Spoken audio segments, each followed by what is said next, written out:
we're hearing Trump and now Charlie Kirk's widow and a whole bunch of pundits on the right, Elon Musk over the weekend in England saying that the radical left is coming to kill you and you're going to have to fight or you will die. And maybe I'm missing something. I mean, I was in SDS at MSU back in 1968. And I knew a couple of people who went off into the Weather Underground. One of them was involved in a bombing. She ended up in prison for a number of years. I did not agree with them. I was not part of their movement.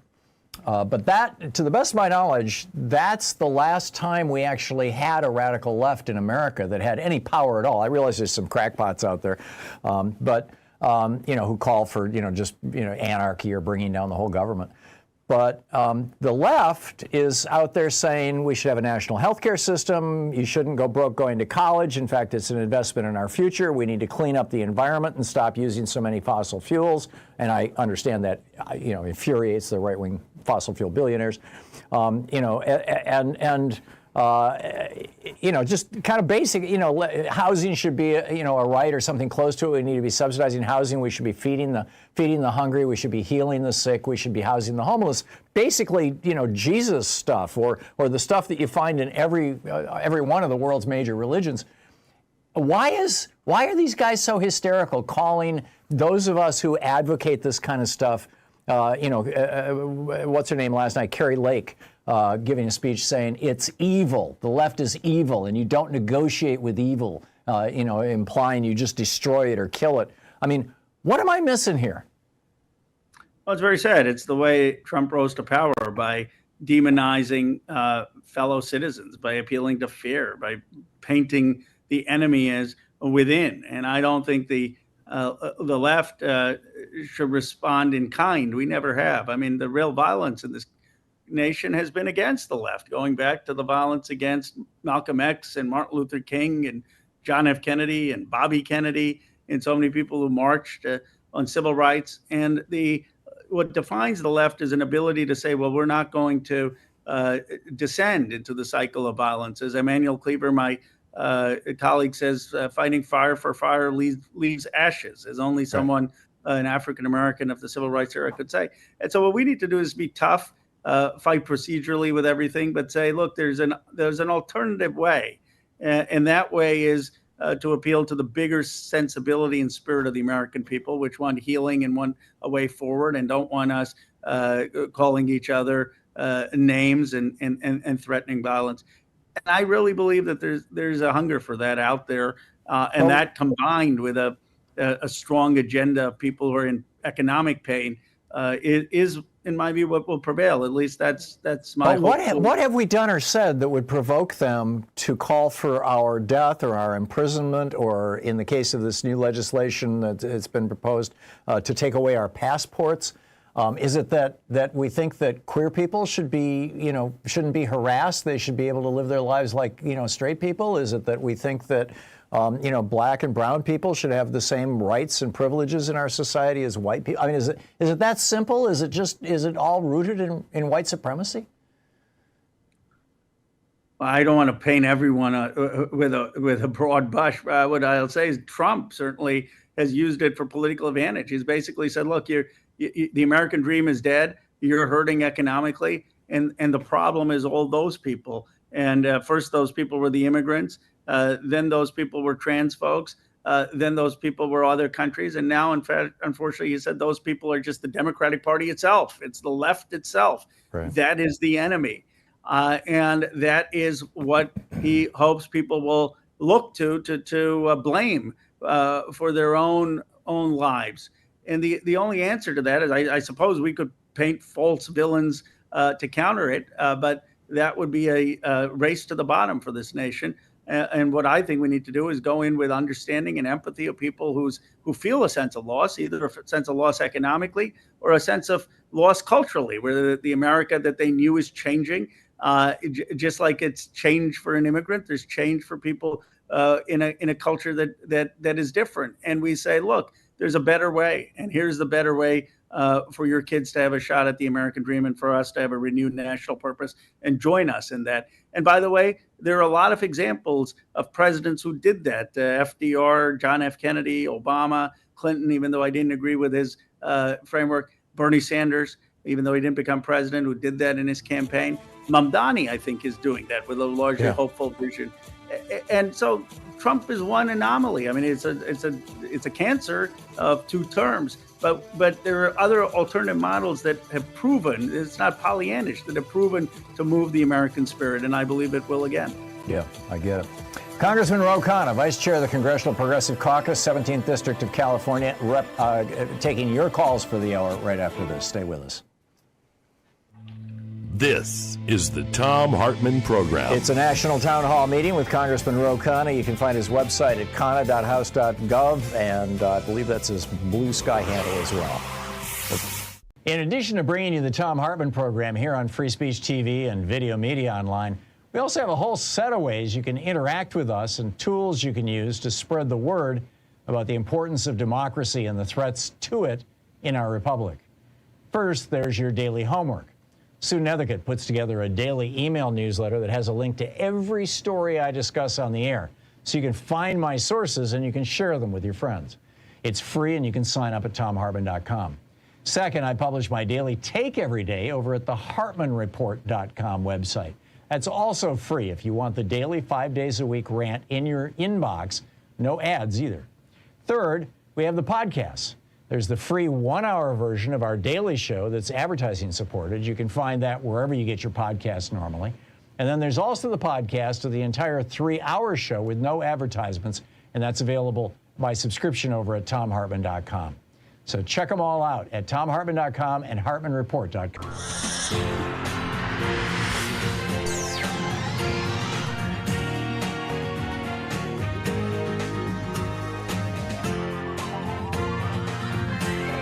We say fight back!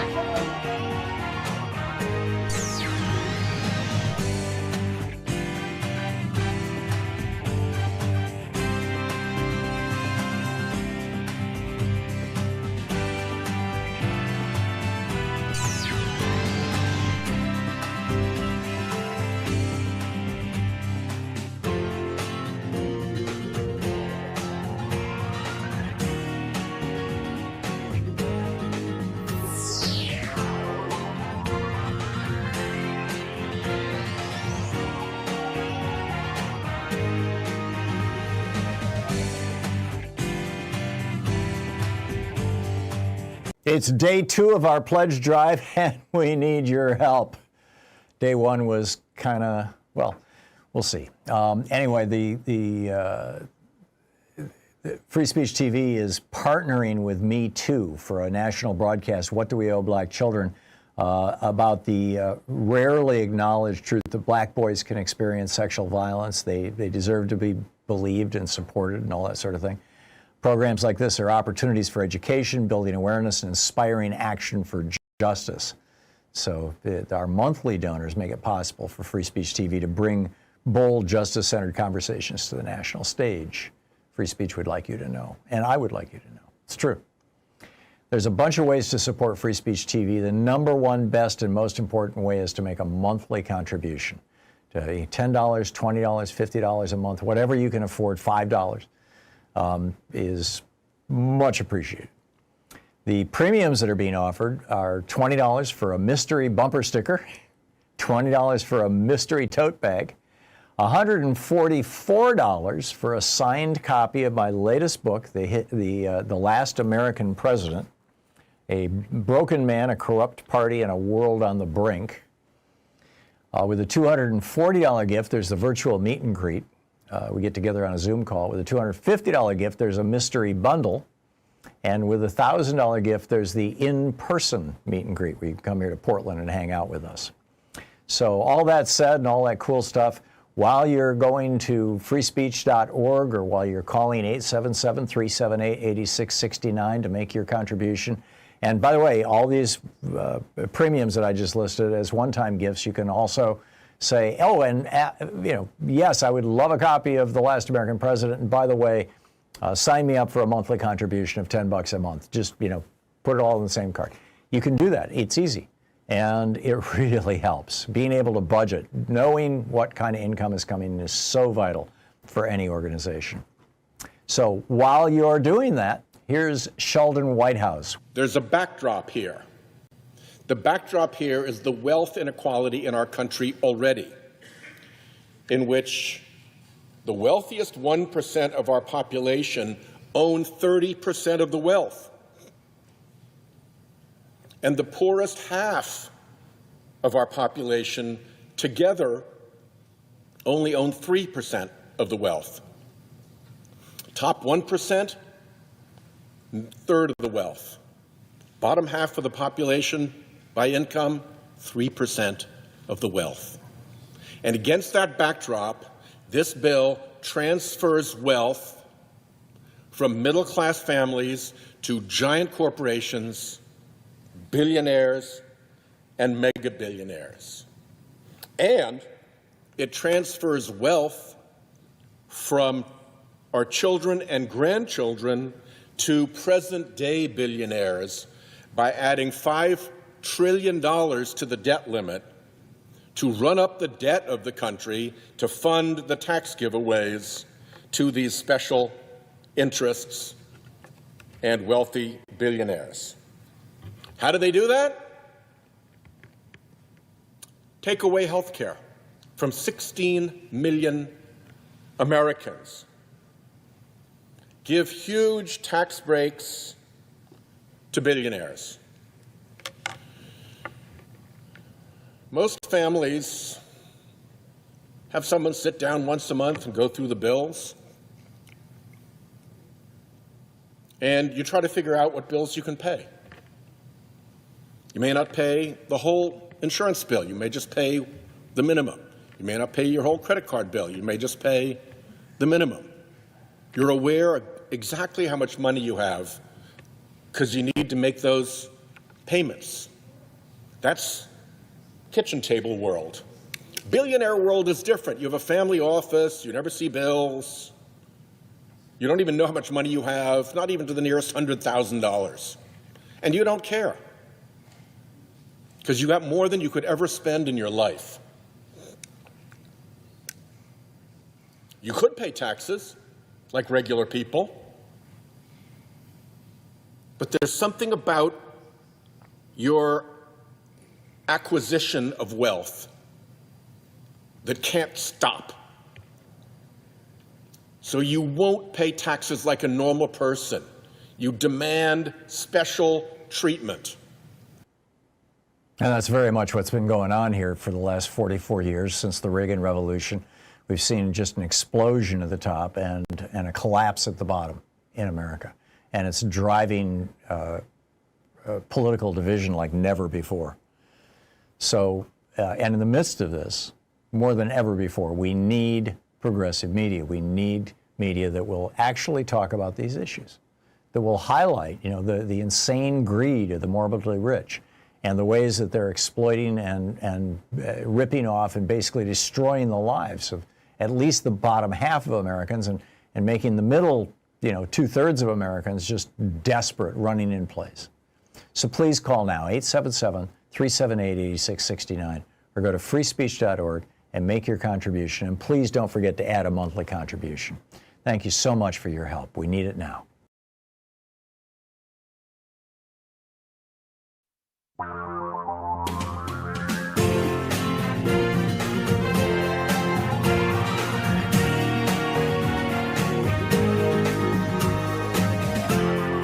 This is the Thom Hartmann Program. Hey, happy Tuesday. Top of the morning to you, or afternoon, as the case may be, or evening if you're in Europe. America's Comeback, Charlie Kirk's slogan, his tour, was really kind of a con. Let me tell you about that in a minute. Also, is the reign of terror beginning? Serious question. Trump just announced a $15 billion lawsuit against the New York Times and the authors of several books about him. This is dangerous stuff. Also, why are so few Democratic governors fighting Trump and his cancel culture attacks on the left? And every U.S. town, and there is a U.S. town, that pays every pregnant woman $1,500. And, this is Flint, Michigan. They say, we're not okay with our babies being born into poverty. It's an experiment, and it's really working well. I'll tell you about that in the first hour of the program. In the second hour of the program, the Epstein survivors appeal to the GOP Women's Caucus. Will they listen? Also, what's a Groyper, and why do some people think Tyler Robinson was one of them, and others suggest no, not a chance? And also, Trump has now formally and officially abandoned Ukraine to Putin's tender mercies. Nigel Peacock and others writing about this. I'll share that with you in the second hour of the program. In the third hour of our program, Connie Field, our one guest today, is going to drop by about this new film, Democracy Noir, which is about basically how Viktor Orban ended democracy in Hungary. And, by inference, how Donald Trump is trying to do the same thing here in America. So let's get into it. My op-ed today over at HartmannReport.com is titled, America's Comeback is Nothing But a Con Job. When Charlie Kirk was assassinated, he was sitting under a tent that had American Comeback Tour printed in huge letters across all four sides. It was the theme of his tour of college campuses, which raises the question, come back to what? What are we, it's like the question of make America great again. Going back to what? So, I tried to answer that question. Back in 1981, when Ronald Reagan was sworn into office, fully 2/3 of Americans were in the middle class. College was so cheap you could pay your tuition with a weekend job. Healthcare was inexpensive and widely available. Women and minorities had achieved legal, albeit not yet actual, parity with white men. And school and mass shootings were largely unknown because weapons of war were mostly banned from our streets. Now, 44 years after the beginning of the Reagan Revolution, only around half of us are in the middle class. College debt has crushed 2 generations to the point where they can't start a family or buy a house.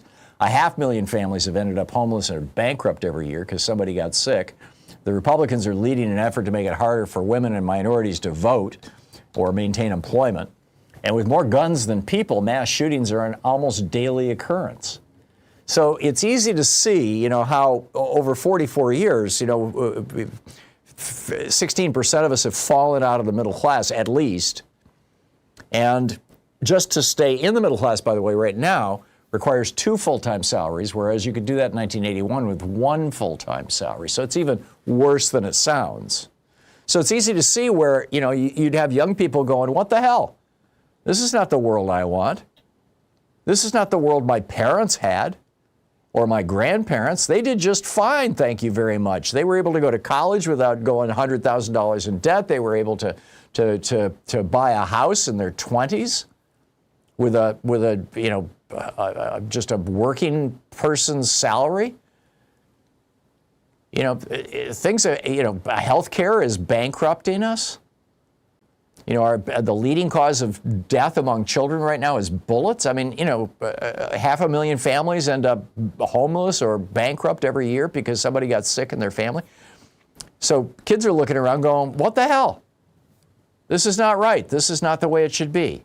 And then, people like Charlie Kirk come along and say, well, you're right, and life sucks, and here's my solution. So let's talk about that. How did we get that middle class to begin with? That great middle class that we had from the 1950s until really the 1990s.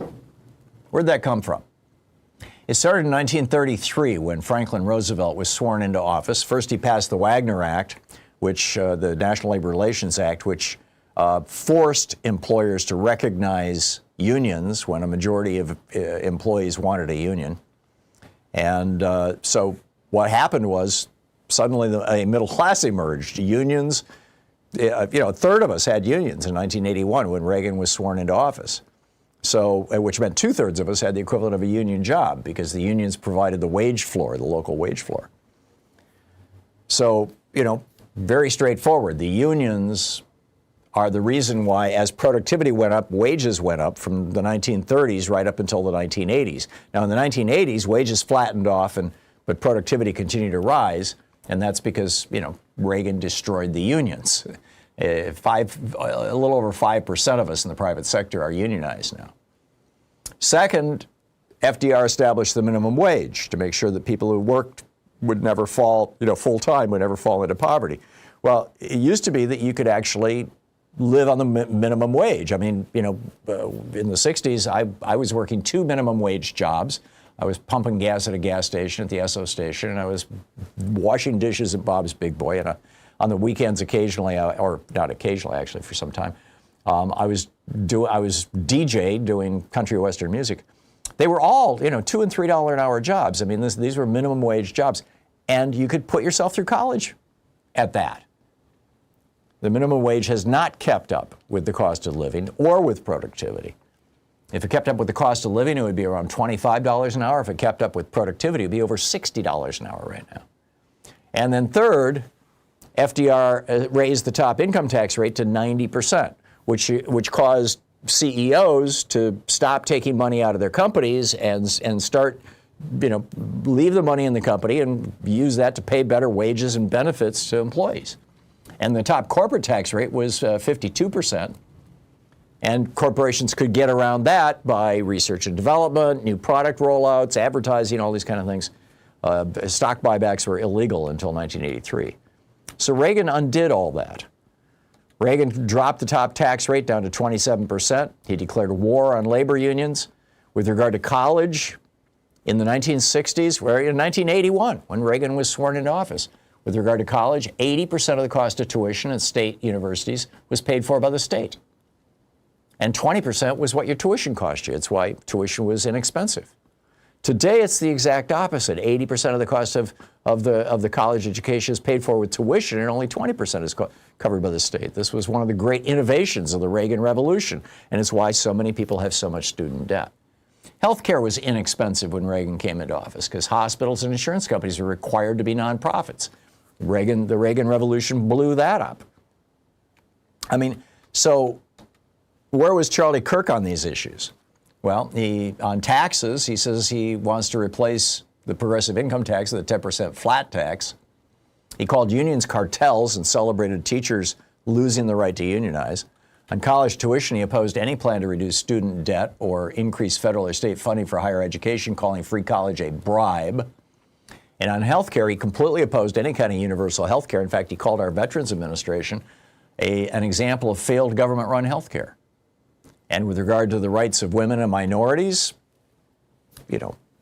he's fairly outspoken, saying about black women, specifically Joy Reid, Michelle Obama, Sheila Jackson Lee, and Ketanji Brown Jackson, quote, "You do not have the brain processing power to otherwise be taken really seriously. You have to go and steal a white person's slot to be taken somewhat seriously." And then he added, "We made a huge mistake when we passed the Civil Rights Act in the mid-1960s. And finally, with regard to guns, although 87% of Americans want reasonable gun control, Kirk was all in on the firearms industry. He said, if our money and our sporting events and our airplanes have armed guards, why not our children? In other words, the solution to kids being killed by guns is more guns. So the question, how does doubling down on low taxes for the morbidly rich, keeping our health care for-profit, withholding higher education funding, gutting unions, increasing the number of guns, and trash-talking women and women and minorities, how does that make America come back? I don't get it. Maybe somebody can explain that to me. You can call in. One of our conservative listeners perhaps knows the answer. How do those things make America better when we already know what created our middle class and what sustained it? And these are the things that are taking an axe to it. We'll be right back. This is the Thom Hartmann Program. Defending America from the weapons of mass deception. I'll be right back with you.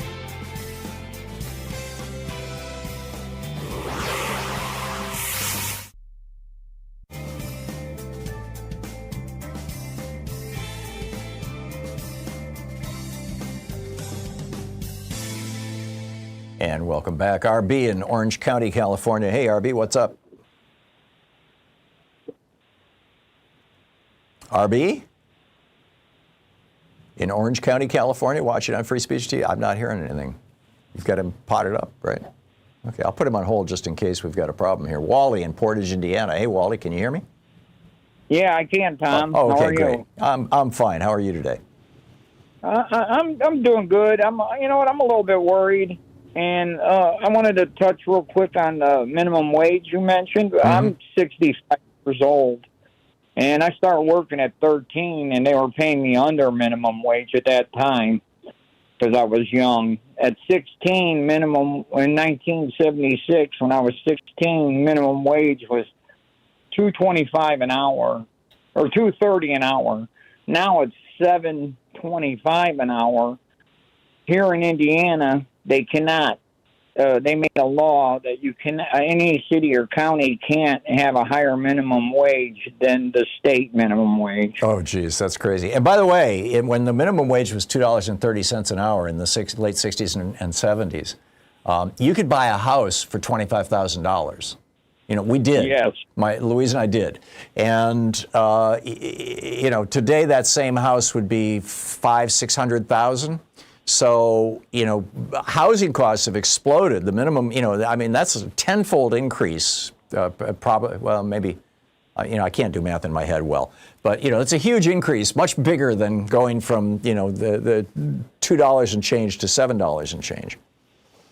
Yeah, and Tom, real quick, that's 50 years. Minimum wage hasn't went up $5. Yeah. That's pathetic. That's a pathetic way to look at the people with the lower paying or the lower class jobs or lower paying jobs, the service jobs. Yeah. We're treating them. Yep. No, absolutely. Absolutely. Well said, Wally. Wally, I want to see if I can get RB back here. Wally, thanks a lot for the call. RB in Orange County, your turn. Try it again. Those are limited. Hello? Measurements. Oh, geez. Hello. Hi there. Yeah. Hey. Hello. What's up? Is this Tom? Yeah, it is. You are on the air. I'm so sorry for the delay, Tom. So, Tom, I think we need to start with a definition of what is the middle class. What the middle class used to be is you own your own home, you have a couple serviceable cars, you have enough money to pay the bills, and you save money for your children to go to college. Yeah, and your retirement, and you can take a vacation. Yes, absolutely. Retire. Correct. And if you apply that metric to the current society, the middle class is far less than 40% of our population, which has been quoted now. Agreed. It's way below 40%. Yeah. And so we've fallen for the okie doke as measuring inflation by the consumer price index, the CPI, or the producer price index, the PPI. Those are very limited metrics for measuring inflation. Yeah. The real inflation that has eviscerated the middle class, and you pointed this out in various ways on your show, it's called H cubed. It's housing, healthcare, and higher education. Yep. That's what's destroyed the middle class. Well said. And as you've also pointed out, the middle class is a threat to the ruling elite oligarchs. Yep, there you go. Yeah, because a middle class will stand up and protest when things go bad. RB, thank you very much for the call. I appreciate it. It's 20 minutes past the hour. We'll be right back. Stick around.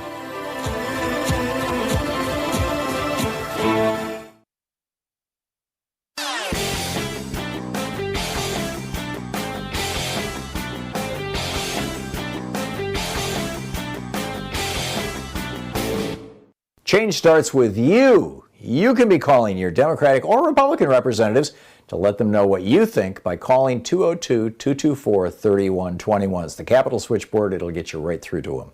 Between 1920 and 1980, America went from the middle class being about 10 or 12% of us up to being over 60% of us. What drove that was high taxation. High tax rates. Woodrow Wilson had 91% income tax rate. Franklin Roosevelt, 90% top income tax rate. Lyndon Johnson dropped it down to 74%. But from that, throughout that entire period of time, with the exception of the Roaring 20s, this is a brief little 10-year period, 12-year period, the top income tax rate was in the neighborhood of 74 to 90%. And what that did was it caused really rich people to leave their money in their businesses and pay their workers well. And that produced the middle class. Reagan came along and dropped that top tax rate down to 25% and then 27%, and it's now in the 30s, and that's what killed the middle class. We need to bring back these high taxes. There's a whole article about it at HartmannReport.com. Will the morbidly rich ever go back to being good citizens? Check it out.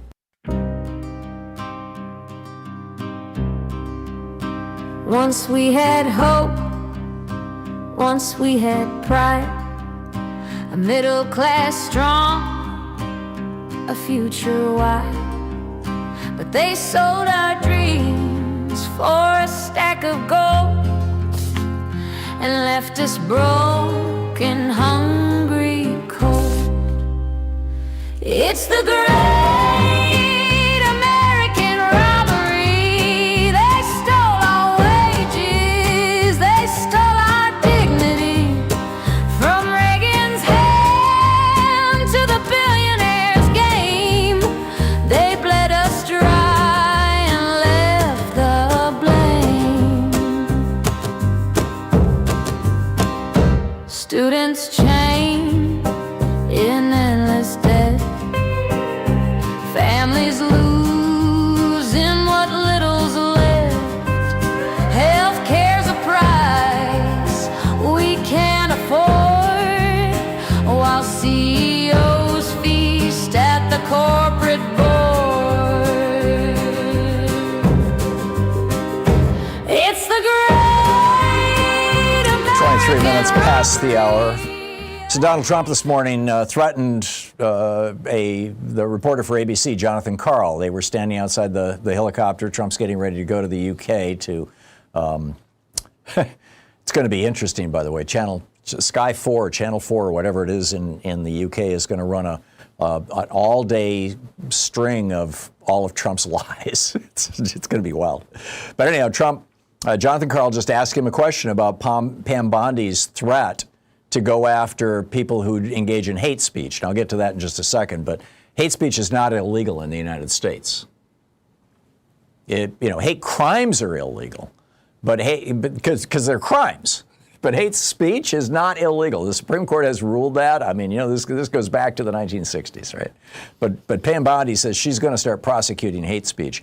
And so anyhow, when Jonathan Karl asked Trump about this, he says, you really want to prosecute? Pam Bondi says she wants to prosecute speech. And Trump says, and I quote, "Well, they should probably go after people like you because you treat me so unfairly. It's hate. You have a lot of hate in your heart. Maybe they'll come after ABC.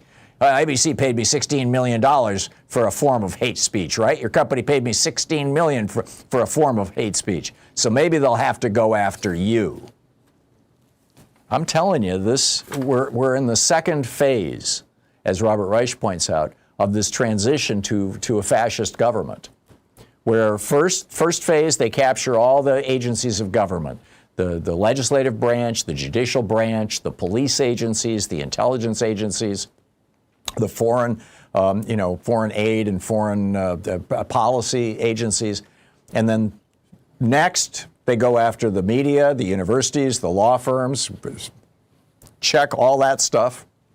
And then they start going after individuals. They start going after you and me. They start going after writers and reporters. Trump filed a $15 billion lawsuit this morning against the New York Times and against 5 reporters in the New York Times for 3 or 4 books that they wrote about Donald Trump. You write a book about Donald Trump right now, you might get sued into bankruptcy. Miles Taylor was on the program yesterday. It wiped out his company. It wiped out his family. Trump's lawsuit, or Trump's criminal investigations of him. And J.D. Vance was on Charlie Kirk's podcast yesterday, absolutely endorsing this, calling for a mass doxing of, quote, anyone who celebrates Charlie's murder. And so far, people from college professors to an airline pilot have been fired as a result of things that they or their spouses even said on social media. There's an anonymous website that was originally called Expose Charlie's Murderers. Now it's called the Charlie Kirk Data Foundation, that has received more than 63,000 submissions pointing to people saying, this person said something. J.D. Vance, our vice president, said the administration, quote, would work to dismantle the institutions that promote violence and terrorism in our country. So now we're going to call the Democratic Party a friend of terrorism, a domestic terrorism organization. Stephen Miller said the same thing. We're going to use every resource we have at the Department of Justice, Homeland Security to identify, disrupt, dismantle, and destroy these networks and make America safe again. You know, we still don't know the political leanings of this shooter, but they're still insisting that he's a lefty. It may be, but, you know, the shooting and speech are different things. Shooting somebody's a crime. Speech is not. Republican-controlled state, Florida, Oklahoma, Texas, they've launched investigations of teachers. U.S. military is inviting people, the public, to out military members. A school district in Wisconsin reported receiving over 800 messages after one conservative influencer mistakenly identified an associate principal as celebrating Kirk's death. This is out of control. You're listening to the Thom Hartmann Program. Call 202-808-9925. A few more thoughts on that on the other side of the break, and I'll pick up your calls. What's on your mind? Stick around. We'll be right back.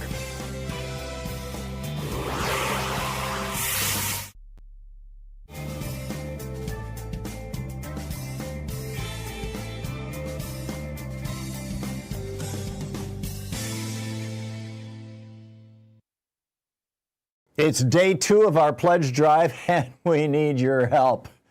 Day 1 was kind of, well, we'll see. Anyway, the Free Speech TV is partnering with Me Too for a national broadcast, What Do We Owe Black Children, about the rarely acknowledged truth that black boys can experience sexual violence. They deserve to be believed and supported and all that sort of thing. Programs like this are opportunities for education, building awareness, and inspiring action for justice. So our monthly donors make it possible for Free Speech TV to bring bold, justice-centered conversations to the national stage. Free Speech would like you to know, and I would like you to know. It's true. There's a bunch of ways to support Free Speech TV. The number one, best, and most important way is to make a monthly contribution. To $10, $20, $50 a month, whatever you can afford, $5. Is much appreciated. The premiums that are being offered are $20 for a mystery bumper sticker, $20 for a mystery tote bag, $144 for a signed copy of my latest book, The Last American President, A Broken Man, a Corrupt Party, and a World on the Brink. With a $240 gift, there's the virtual meet and greet. We get together on a Zoom call. With a $250 gift, there's a mystery bundle. And with a $1,000 gift, there's the in-person meet and greet, where you can come here to Portland and hang out with us.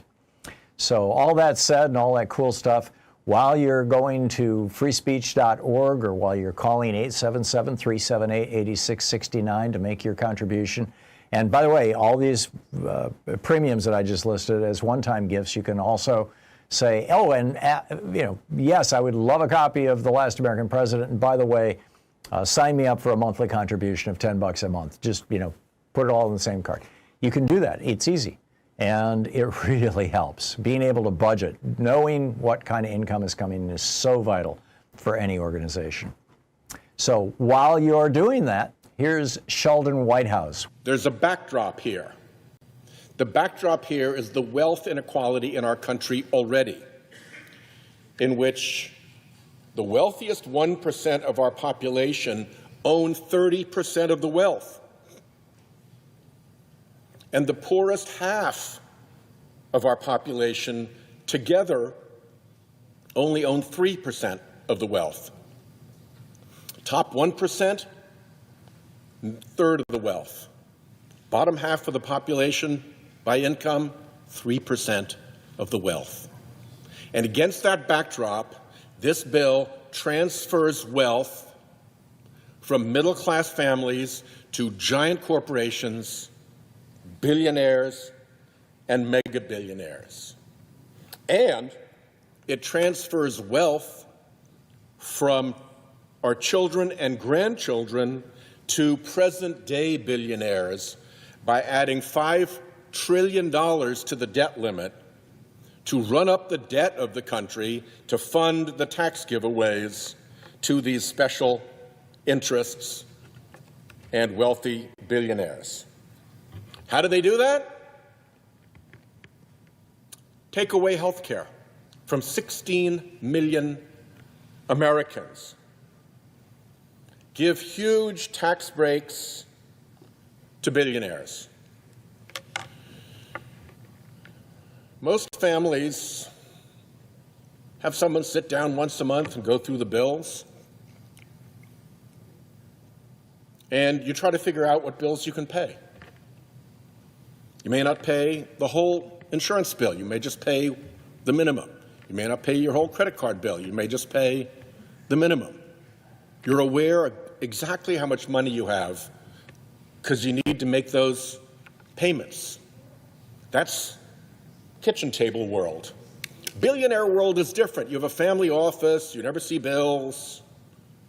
You don't even know how much money you have, not even to the nearest $100,000.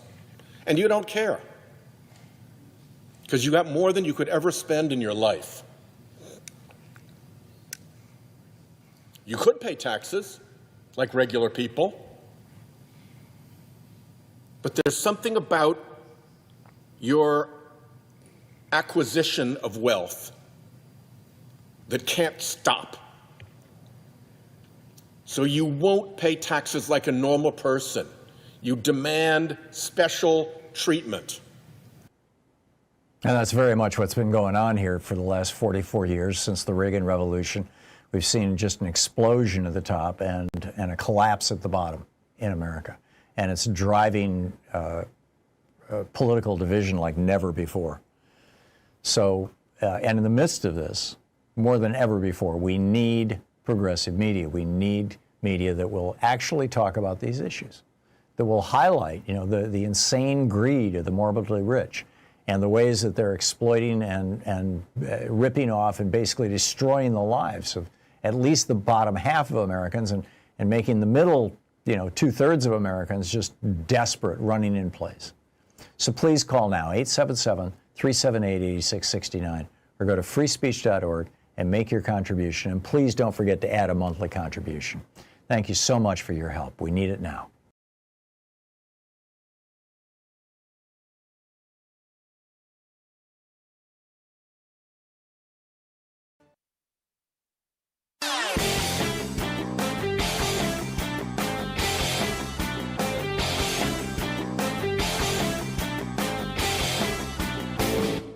Did you know that every weekday we send out an email before the show giving you all the topics coming up so you can be fully informed and ready to interact with our program? Or that after the show we send out Sue's Stack, a list of every topic I've discussed along with clickable hot links to every source of information I've shared with you on the air? It's all completely free and available over at thom.tv, THOM.tv. Check it out.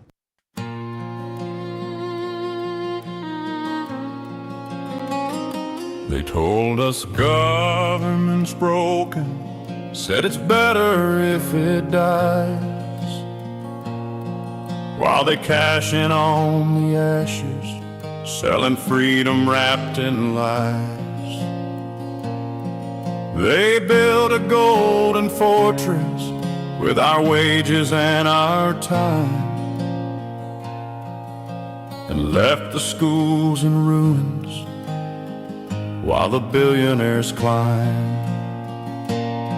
It's the long con, been playing us for years, taking bread from our tables, then toasting with our tears. It's the long con, and the mask is wearing thin. They don't care if the house is burning, long as they cash it in. 35 minutes past the hour. Welcome back. So Pam Bondi said, this is the head of the Department of Justice. This is our Attorney General. This is the senior most law enforcement official in America. Quote, "We will absolutely target you. We will go after you if you are targeting anyone with hate speech." Now, let me remind you, hate speech is not illegal. You can say all kinds of horrible things about pretty much anybody, including about me. And it's not something you can be prosecuted for. But Pam Bondi thinks it is. Our top law enforcement officer. I mean, this is what Here's what Charlie Kirk said about this. Quote, hate speech does not exist legally in America. There's ugly speech, there's gross speech, there's evil speech, and all of it is protected by the First Amendment. And then Pam Bondi goes on. Now, before I read you this quote, let me just remind you, in 2018, there was this cake baker in Colorado who refused to bake a cake for a gay wedding. Remember that? And they went all the way to the Supreme Court. And the Supreme Court said that cake baker has every right. It's a free country. He's got his own business. He can do whatever the hell he wants. If he doesn't want to make a cake for you, he doesn't have to. And a lot of us on the left were like, whoa, wait a minute. Could this lead to, the lunch counters saying black people not welcome here? I mean, arguably, maybe. Except that kind of discrimination is explicitly illegal. But anyway, that happened in 2018. So right now, a business in America can refuse to do business, under the Supreme Court's ruling in 2018, can refuse to do business with anybody whose politics they don't like. So here's what Pam Bondi said, quote, because there was this printer in Colorado who refused to print a poster for a vigil for Charlie Kirk. And he got fired. And he and his company are being demonized and attacked and doxxed and outed and all this kind of stuff. So Pam Bondi said, quote, if you want to go and print posters with Charlie's picture on them for a vigil, you have to let them do that. We can prosecute you for that. She said she had the Justice Department's, quote, civil rights unit looking into that. She does not understand the law or our Constitution. In fact, she had to walk that back. Afterwards, she said, hate speech that crosses the line into threats of violence is not protected by the First Amendment. Well, that was what I was saying. But Clay Higgins, the Republican congressman from Louisiana, he wants to pass a law that says that if you've ever said anything bad about Charlie Kirk on social media, you get banned for life from all social media. Meanwhile, Trump is declaring that he's, quote, already investigating people on the left. He said, the problem is on the left. The problem is on the left. If you look at the problem, it's not like the right, like some people like to say on the right. The problem we have is on the left. That's the left, not the right. He said, they're already under investigation. They're already under a major investigation. We are investigating the left. A lot of the people that you would traditionally say are on the left. And a reporter says, already under investigation? And Trump says, already under investigation. And now Pete Hegseth, the Pentagon chief, has issued a directive for military leadership to hunt down and punish service members who might have criticized Charlie Kirk. State Department leaders warned that they may revoke visas of foreign visitors and immigrants who, quote, praise, rationalize, or make light of Kirk's murder. I told you about Clay Higgins. Miles Taylor, who was on this program yesterday, writes, this is a prelude to much more sweeping actions as the White House is reported to be developing a so-called, quote, comprehensive plan on violence in America aimed at going after hate groups and inflammatory rhetoric. Whatever happened to that old saying, I may hate what you say, but I will defend to the death your right to say it? Forget about that. Jeff Bezos just fired a black columnist over at the Washington Post. She's been there for 11 years. She's the last black columnist that they have at the Washington Post. Karen Attiah, I think, Attiah. She says, I spoke out against hatred and violence in America, and it cost me my job. All she did was quote Charlie Kirk in saying that black women are, what was his phrase? I don't have it right in front. Black women do not have the brain processing power to be taken seriously. You have to go steal a white person's spot. She quoted that and got fired. She says, Washington, D.C. no longer has a paper that reflects the people it serves. What happened to me is part of a broader purge of black voices from academia, business, government, and media.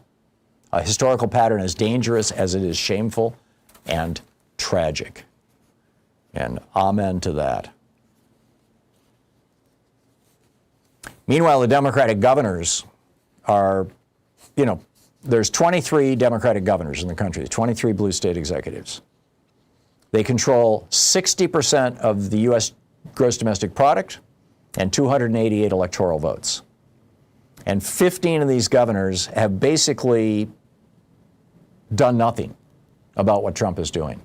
Some of them have signed on for lawsuits, but Connecticut's Lamont, Delaware's Mayer, Kansas's Kelly, Kentucky's Beshear, Maine's Mills, Maryland's Moore, Minnesota's Walls, New Jersey's Murphy, New Mexico's Grisham, Lujan Grisham, North Carolina's Stein, Oregon's Kotek, Rhode Island's McKee, Wisconsin's Evers, and Arizona's Hobbs all follow the same playbook. Sign on to multi-state litigation, issue press releases, but do nothing else.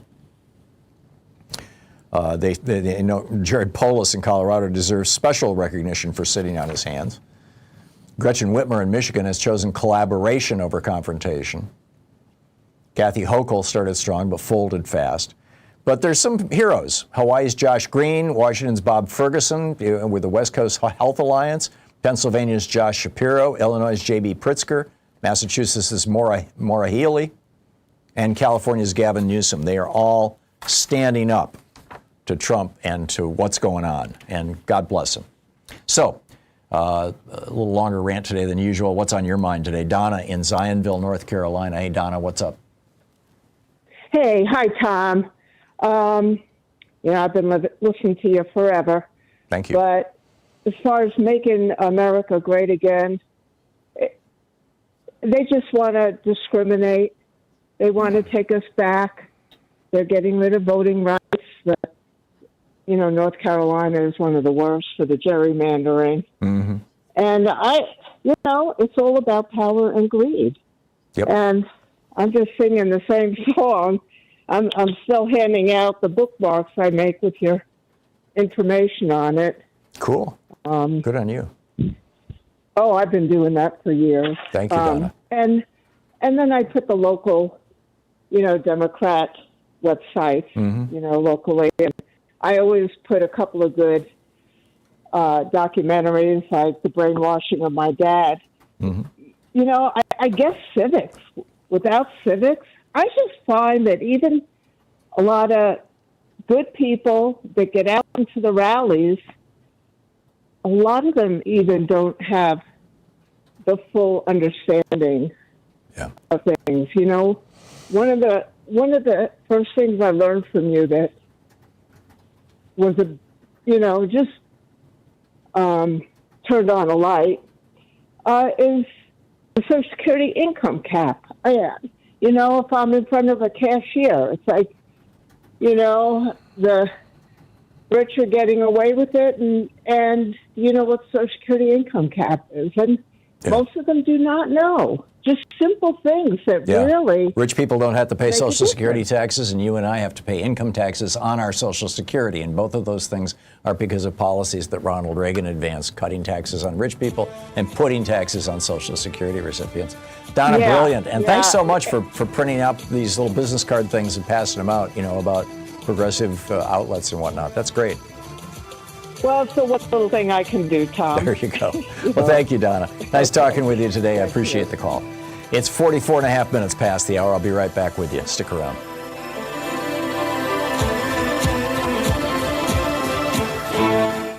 You're listening to Thom Hartmann. Visit ThomHartmann.com for audio and video archives. Taking back the mainstream media 3 hours a day, 5 days a week. We're right here. I'll be right back.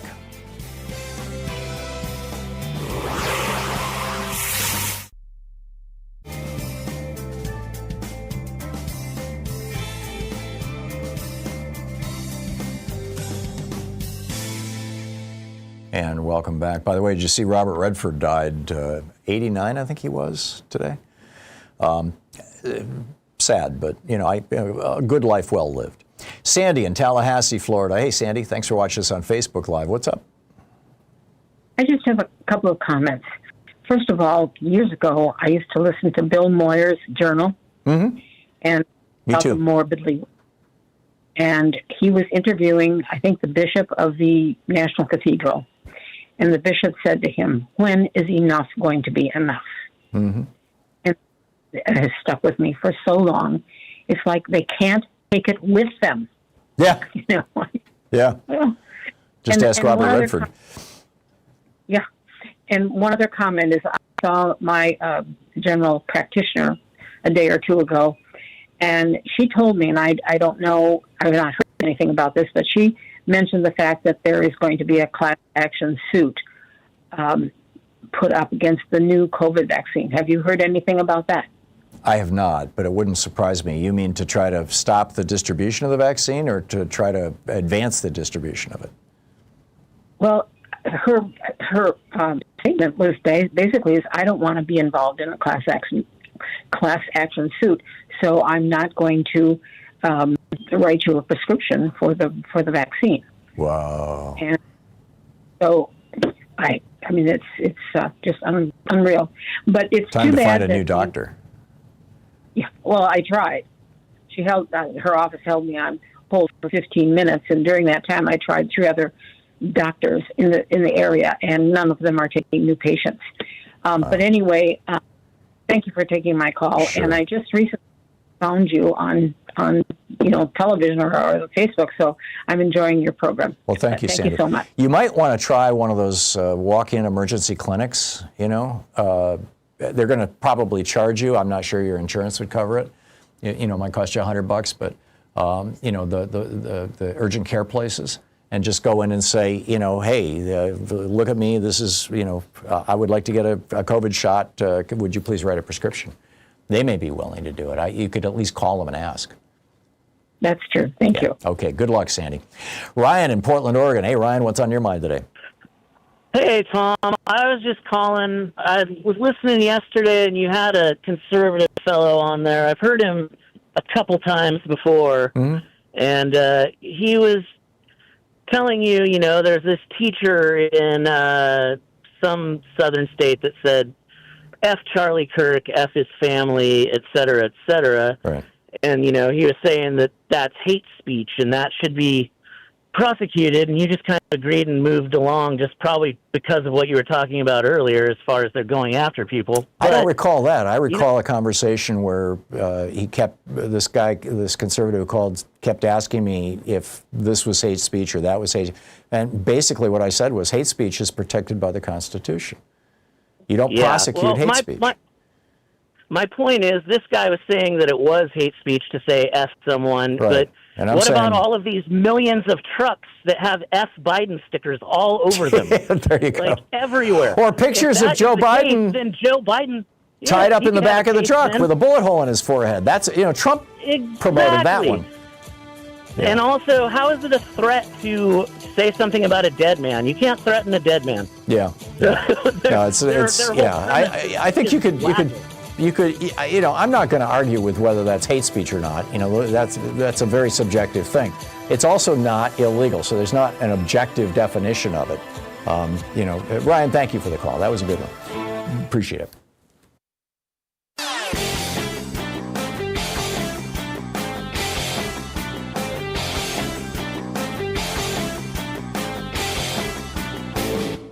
Hey, thanks so much for sharing our program and for reaching out to our stations and sponsors and letting them know that you're listening. It really means a lot to us.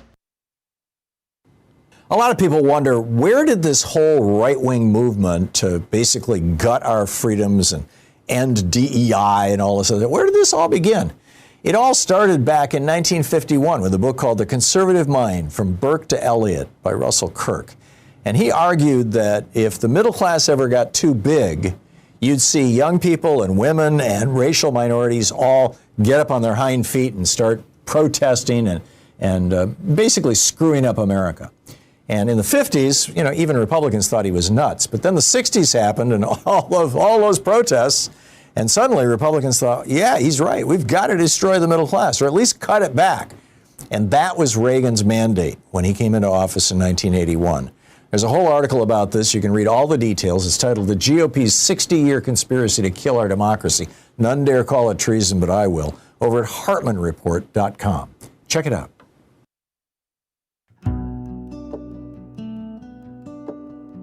Getting up your calls here. Brian in Albuquerque. Hey, Brian, what's up? Hey, I wanted to comment on unionization and America's working class. I was blessed to become a member of the IBEW.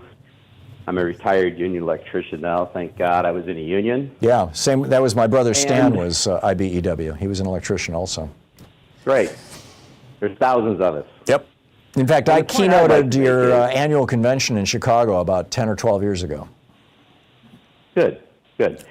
The point I'd like to make, though, is the Democratic Party got on the wrong track back in the late 70s with Jimmy Carter, and then, of course, Bill Clinton blew the door wide open with his embrace of neoliberalism.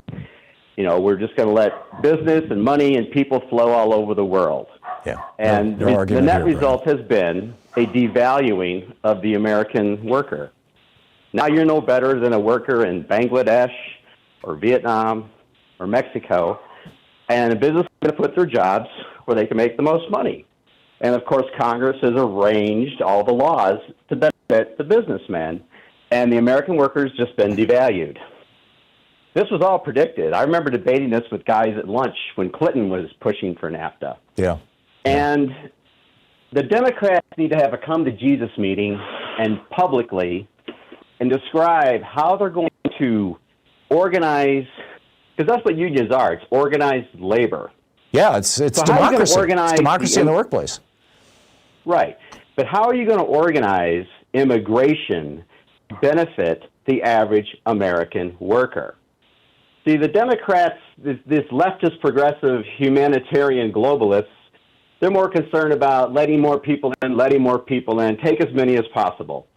Well, what we've done is we made I don't know anybody unaffordable. on the left who, or any Democrat who is arguing what you just said, Brian. Can you name one? Just I one go by their politician actions, who's not actually what said they're that? saying. That's the whole problem. They're not saying it; they're just doing it. You had the entire control Democratic immigration. Party lined up to sign off on Jim Langford's comprehensive immigration reform, which would have, put a hard limit of, I believe it was 100,000, maybe. Don't quote me on that. Go back and look. But a hard limit on immigrants would have hardened the southern border, would have expanded ICE. I mean, every Democrat supported that. Can I respond to that? Yeah.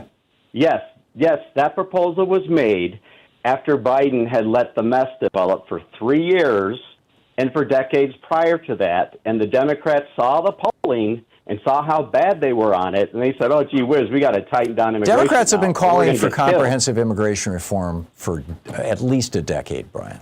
I get it. This is the big Republican talking, or the big, right-wing talking point that, the Democrats let all these people into the country. This was a bipartisan effort. It was Ronald Reagan who stopped enforcing the law against employers. Can I make another point? There was a black woman congressman from Houston area. Her name is Barbara Jordan. She made a fantastic speech on immigration back in the 80s in Congress at a hearing. It's on YouTube. You could find it. I recommend everybody watch it. But the Democrats are not talking about controlling immigration. They're not saying anything about immigration. Yes, they are. Nothing. Yes, they are. They've been calling for comprehensive immigration reform forever. Well, I mean, what again, does that mean? It doesn't mean you're anything. sounding like Fox News, Brian. What it means is specific limits on immigration. It's the Democrats. Brian, I'm sorry, but you're just wrong, and I'm going to move along. Gary in Lakeville, Minnesota. Hey, Gary, what's up?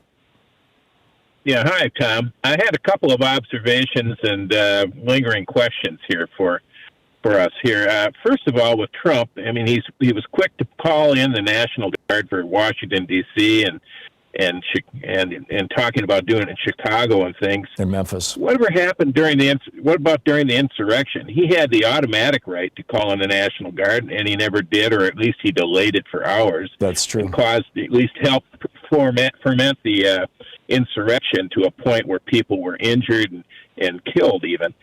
And then the other one, too, is back in the earlier election campaigns, Trump said he couldn't release his tax returns because he was under audit.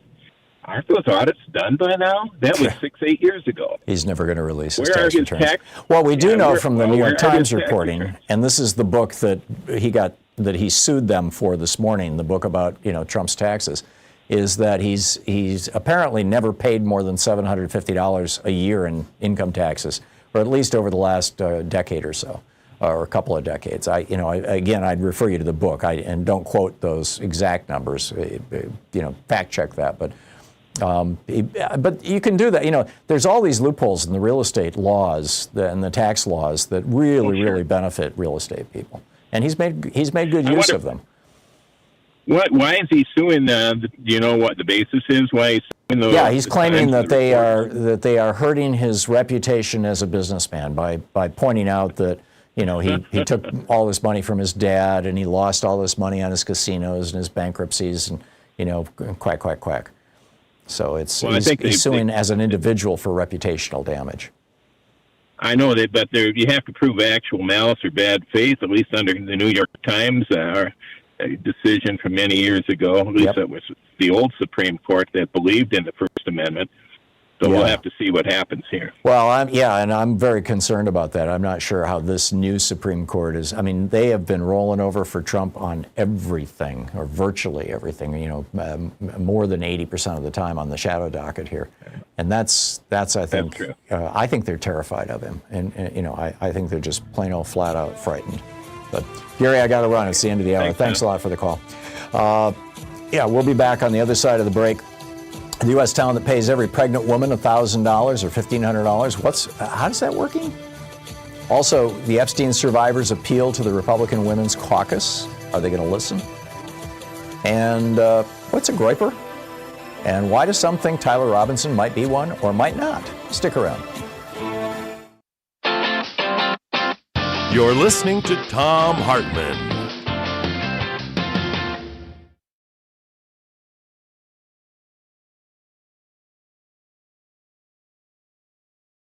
In addition to bringing you the Thom Hartmann Program here on Free Speech TV and Video Media Online, we also have a whole set of ways you can interact with us and tools you can use to spread the word about the importance of democracy and the threats to it in our republic.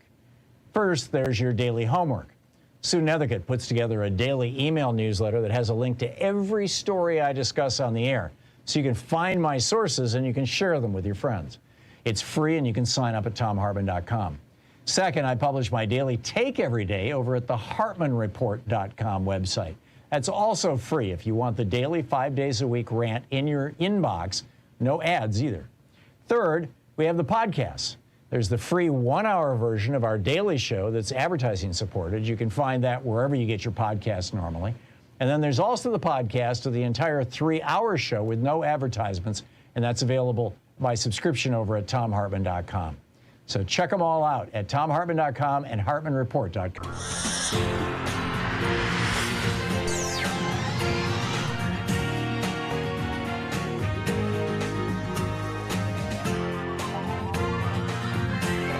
We say fight back!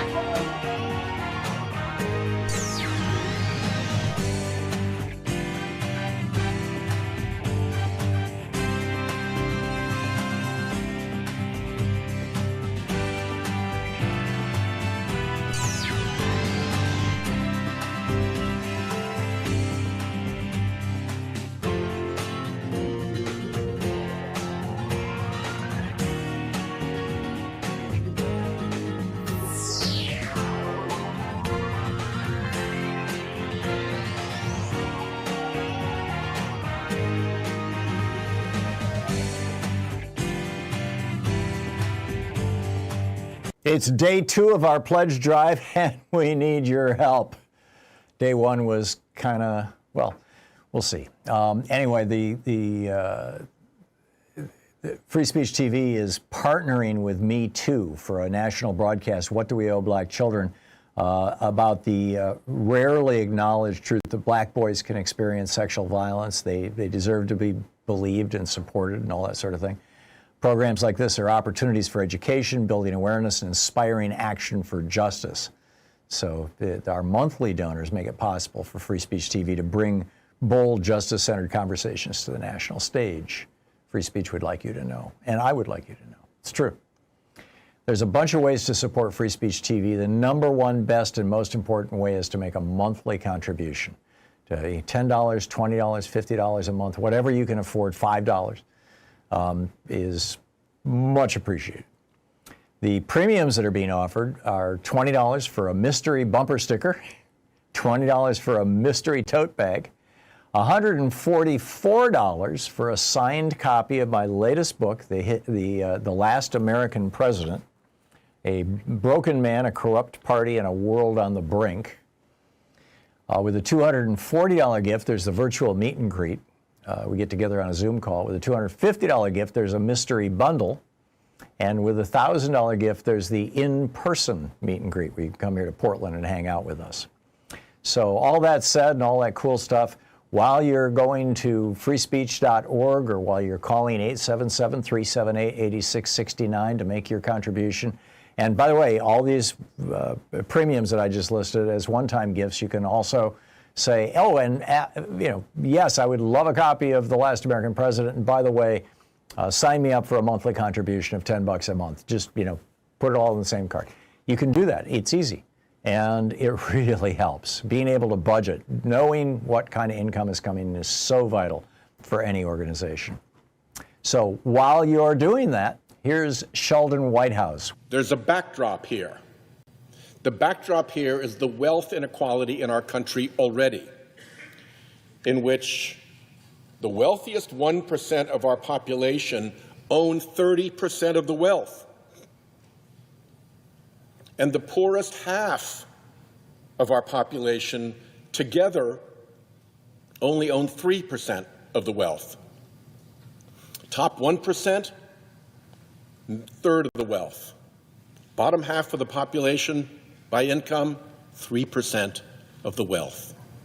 And against that backdrop, this bill transfers wealth from middle-class families to giant corporations, billionaires, and mega-billionaires.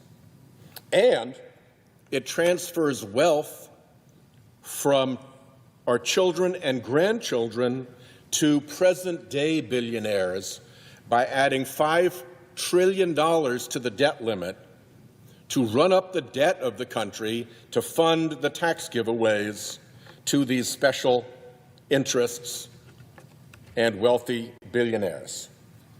How do they do that? Take away health care from 16 million Americans. Give huge tax breaks to billionaires. Most families have someone sit down once a month and go through the bills. And you try to figure out what bills you can pay. You may not pay the whole insurance bill. You may just pay the minimum. You may not pay your whole credit card bill. You may just pay the minimum. You're aware of exactly how much money you have because you need to make those payments. That's kitchen table world. Billionaire world is different. You have a family office. You never see bills. You don't even know how much money you have, not even to the nearest $100,000. And you don't care because you got more than you could ever spend in your life. You could pay taxes like regular people, but there's something about your acquisition of wealth that can't stop. So you won't pay taxes like a normal person. You demand special treatment. And that's very much what's been going on here for the last 44 years since the Reagan Revolution. We've seen just an explosion at the top and a collapse at the bottom in America. And it's driving political division like never before.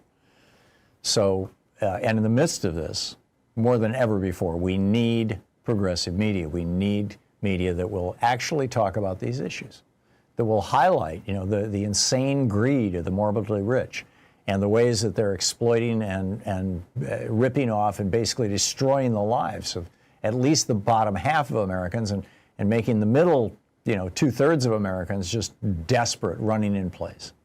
So please call now, 877-378-8669, or go to freespeech.org and make your contribution. And please don't forget to add a monthly contribution. Thank you so much for your help. We need it now.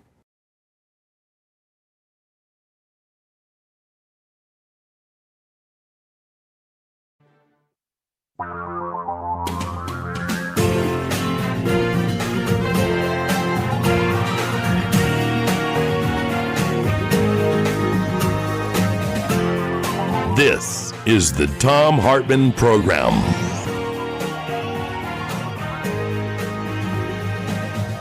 Welcome to the second hour of our program. In Flint, Michigan, they're doing an experiment, for lack of a better word, This program promises $1,500 to all expectant mothers. If you're just pregnant, you get $1,500.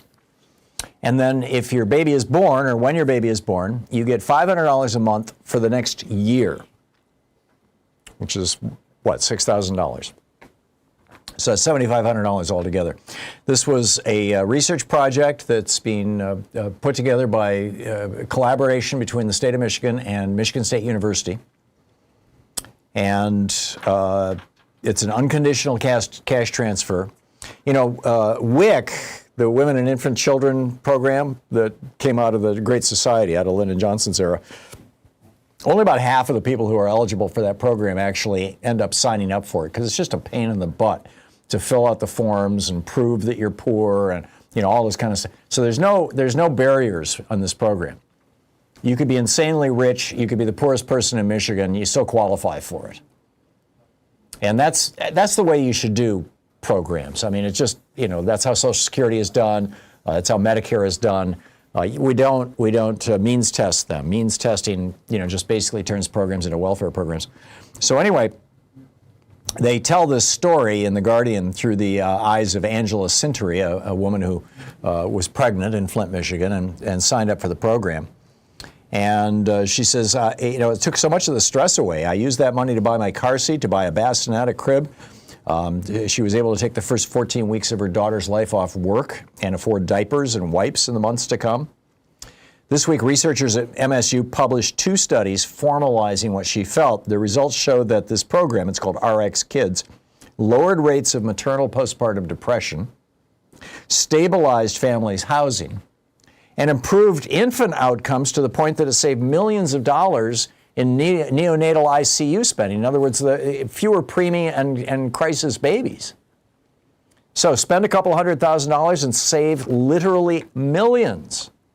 In one paper that was published Monday in the American Journal of Public Health about this study, they found that no low-income families were evicted after childbirth, and postpartum depression levels fell 14% among mothers who participated in this program. It has now expanded to 11 communities across Michigan and is near to launching in 6 others. This is the kind of, I get it. This is, this is liberal lefty stuff. This is the communism that's going to destroy America. Charlie Kirk would have hated it, et cetera, et cetera. I get all that. But the fact of the matter is, this is what government should be doing. Government should be making investments that pay good returns economically as well as socially and with regard to health. Meanwhile, speaking of women, the Epstein survivors, more than 20 Epstein survivors have signed a letter to the Republican Women's Caucus in Congress. It was sent to the caucus's chairs in the House, Kat McCormick, Republican from Florida, and in the Senate, Katie Britt, Republican from Alabama. They said the fact that it took this long for anyone to care about us is a true American tragedy. They're asking the Women's Caucus to join them in their efforts to get the Epstein files released.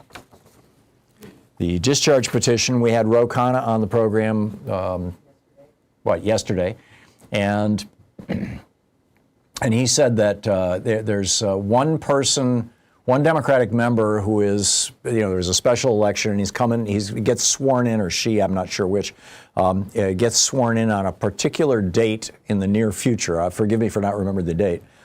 And when that happens, they will have enough signatures to get this thing out of the House of Representatives and force a vote in the House.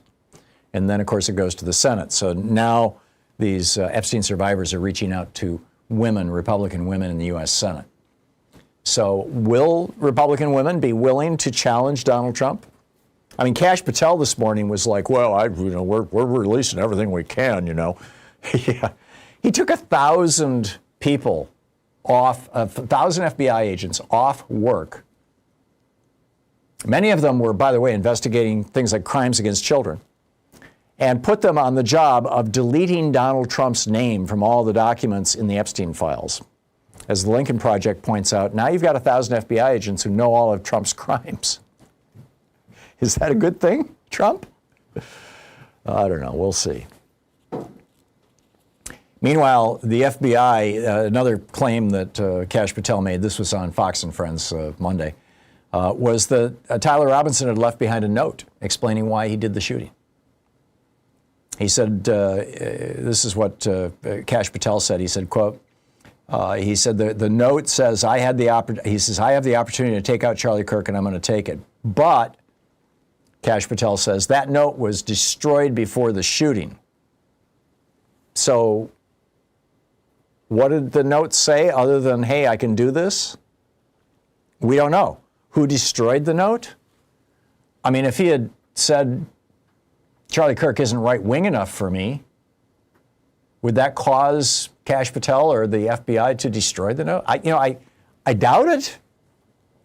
But increasingly, it's like, anything this administration does, generally speaking, would not surprise me.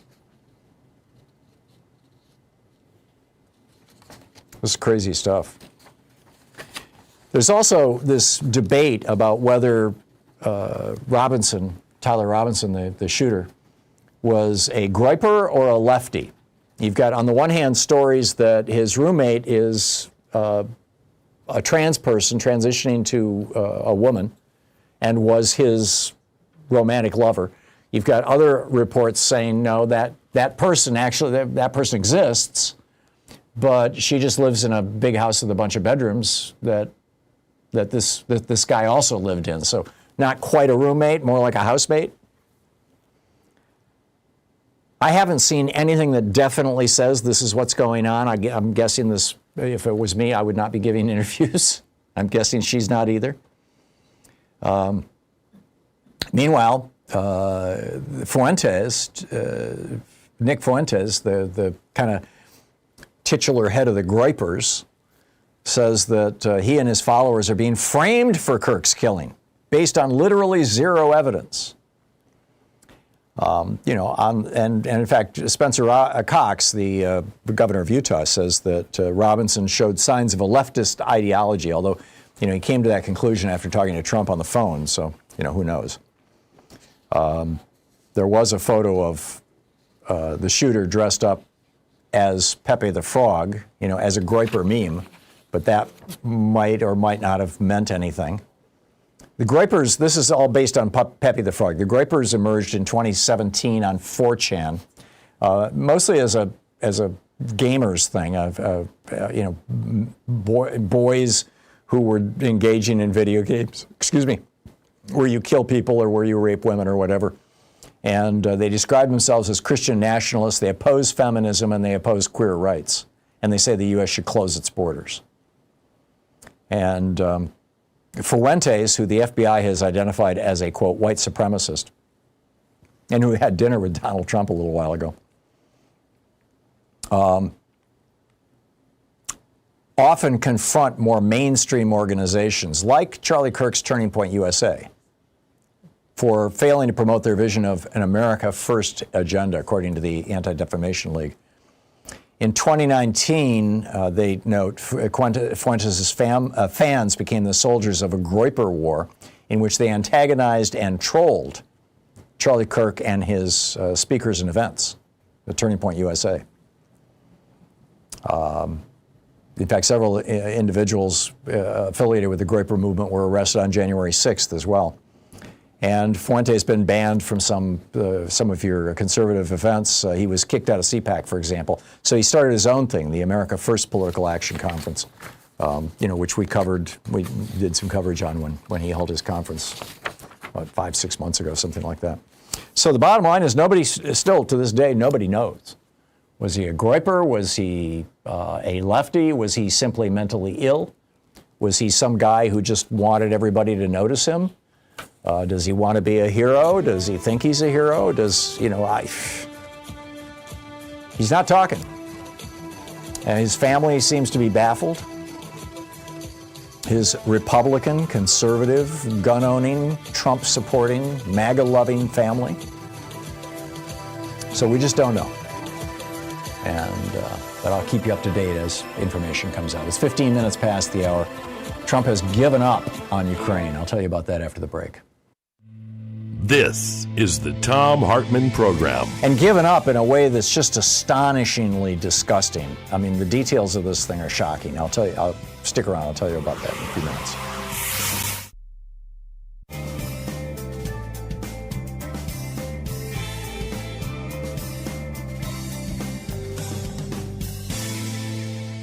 And welcome back. Joe in Seattle. Hey, Joe, what's up? Good morning, Tom. Hey, our pastor pointed out some details in Kirk's Turning Point USA, and what is kind of dumbfounding to us is how can people use religion and politics as a business? And there's a short video. It's called Life, Wealth, and More. It's a video that if your listeners and watchers want to watch it, is it morally right to use religion and politics to gain wealth? Well, there's a lot of people that do both. I mean, it's like... Yeah. But yeah, it seems very strange that one of the points was that Israel influencers had put $40 million into his bank accounts. Into whose bank accounts? In Kirk's Turning Point USA bank accounts. Last year, well, he was a big advocate for Israel and Netanyahu. I mean, he was on that side. So it shouldn't surprise anybody that somebody who's a big supporter of Israel would support Charlie Kirk. Right. And last year... That doesn't seem like a scandal to me. I'm sorry. Okay. All right. That's the question that it was on our minds. It seemed more like a scandal. Yeah. No, I think it's just that's I mean, AIPAC is supporting politicians who support Israel and fighting politicians who don't. If it was AIPAC, I don't know, but Joe, I agree that we shouldn't be making money off politics. Although, arguably that's what I do for a living. Not a lot of money, but here I am. No, it's understandable, but I mean, the whole thing comes down to is the pastor pointed out. Your point is until we take money out of politics, society will not be correctly steered in the right direction. Well, this is the guardrails issue that came up after Nixon's resignation, and in the 70s we passed some really good legislation to pull money out of politics, and then of course the Supreme Court came in and blew it all up. But the bottom line is if we were able to pass legislation that would forbid politicians from exploiting the inside information that they have to manipulate the stock market. We know that politicians are buying and selling stocks based on insider information. It is legal, and they're doing it. If we were to ban dark money contributions, if we were to limit, as we did in the 70s, all contributions to all politicians under all circumstances to $2,200 per year or something like that, we would have a very different political environment here today. It would be very, very different. So that's the bottom line, Joe. Joe, I'm sorry I'm out of time, but thanks for the call. It's good stuff. Good conversation. 20 minutes past the hour. We'll be back with more of your calls and the news of the day and this mind-boggling story about Donald Trump and Russia and Ukraine right after this. Stick around.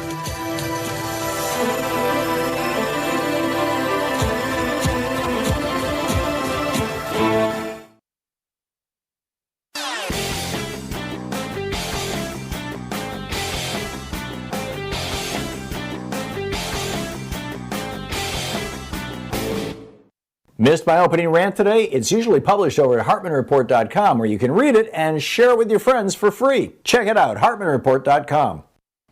So between his tax cuts and crashing the debt ceiling and shifting billions of Treasury dollars into crypto and tariffs and all this other stuff, Trump is threatening to crash our economy. And he doesn't seem to be particularly worried about that. Why would that be? Well, first off, economic disasters are great excuses to cut taxes. Both Reagan and George W. Bush used recessions as their excuse to stimulate the economy by cutting trillions from the taxes of billionaires. Secondly, economic crises increase the tolerance for strongman governments. Hitler rode to power in Europe based on the Great Depression. And third, billionaires make a fortune when there's a market crash because they can buy all the stock that average people are trying to unload from their 401ks to pay the damn rent. There's a whole article about this that lays the whole thing out over at HartmannReport.com. It's titled Crashing the Economy, Trump's Blueprint for Power and Profit. Check it out.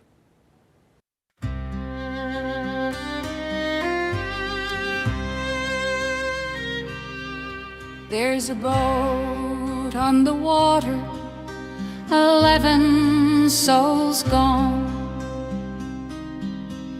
No trial, no witness, just the sound of a bomb. A flag torn to ashes, a law cast aside. Now the truth drifts away with the tide. License to kill, signed by the gavel's hand, given to one man to rule this land. But a nation of laws must rise or fall. We are not free if one stands above all.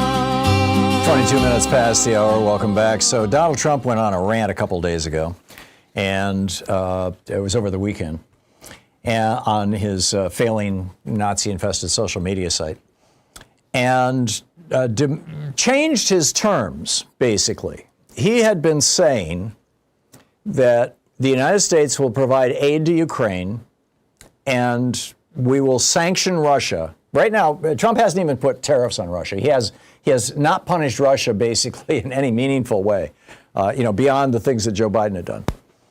And so he said, basically, I'll do that when the EU stops buying oil from Russia. So the EU starts scrambling to stop buying oil from Russia. So then Trump comes out over the weekend and says two things. Number one, he says, this is Biden and Zelensky's war. It's not Trump's war. Well, that is exactly what Vladimir Putin has been saying. It's not my war. It's not Putin's war. It's not Trump's war. It's Zelensky's war. And Biden's war. No, not so much. And then, but here's the real kicker. He changed. He said, this is what I have his tweet right in front of me. He said, a letter sent by President Donald J. Trump to all NATO nations and the world. I am ready to do major sanctions on Russia when all NATO nations have agreed and started to do the same thing, and when all NATO nations stop buying oil from Russia. Amazing. One of my best friends, Nigel Peacock, who also does some back-end work on us with us on our websites and our YouTube videos and things. Nigel has a Substack newsletter also. It's called Peacock Report. Spelled, just like the bird, peacockreport.substack.com is the URL. And he notes that Turkey is not part of the European Union, but they are part of NATO. And Turkey has pretty much no choice but to buy oil from Russia because there's this pipeline and Turkey doesn't have oil. Nigel writes, Turkey can't simply turn off the pipelines from its northern neighbor as it lacks supplies from elsewhere. So NATO ceasing to buy Russian oil is simply not going to happen. And Trump changed the score, or changed the rules of the game. Originally, he was saying, hey, when the EU does this, I'll go along. And the EU is like, okay, cool, we're on it. And so then Trump says, no, it's got to be NATO. Now NATO has to do it. And like I said, and like Nigel pointed out at peacockreport.substack.com, that ain't going to happen. It's just not going to happen. So here we have, which again raises the question, what does Putin have on Trump? You'll recall that, a few months ago, on Russian television, they were actually showing nudie pictures of Melania, which generally you don't see circulated in the United States, but she was a nude model for a while. And there's a bunch of nude pictures of her out there. And they were showing these nudie pictures of Melania and ridiculing her, basically. And implying that they had some of the Epstein videos or the equivalent of the Epstein videos of Donald Trump. I mean, is that what they've got on him? Did they hack Epstein? Or did Epstein collaborate with him? I mean, there's these talks that Epstein was a spy. What if he wasn't a spy for us? Or is it financial stuff that they've got on him? Or is it that they've been paying him? I mean, what does Putin have on Trump that Trump would abandon our historic allies since World War II? Inquiring minds want to know. 27 minutes past the hour. I'll pick up your calls on the other side of the break. Stay with us. We'll be right back.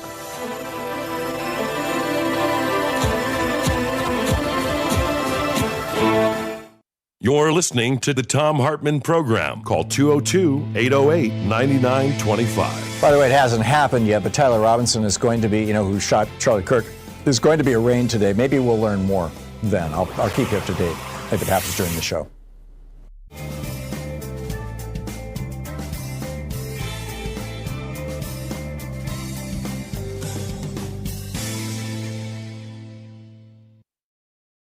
It's day 2 of our pledge drive, and we need your help. Day 1 was kind of, well, we'll see. Anyway, the Free Speech TV is partnering with Me Too for a national broadcast, What Do We Owe Black Children, about the rarely acknowledged truth that black boys can experience sexual violence. They deserve to be believed and supported and all that sort of thing. Programs like this are opportunities for education, building awareness, and inspiring action for justice. So our monthly donors make it possible for Free Speech TV to bring bold, justice-centered conversations to the national stage. Free Speech would like you to know, and I would like you to know. It's true. There's a bunch of ways to support Free Speech TV. The number one, best, and most important way is to make a monthly contribution. To $10, $20, $50 a month, whatever you can afford, $5. Is much appreciated. The premiums that are being offered are $20 for a mystery bumper sticker, $20 for a mystery tote bag, $144 for a signed copy of my latest book, The Last American President, A Broken Man, a Corrupt Party, and a World on the Brink. With a $240 gift, there's the virtual meet and greet.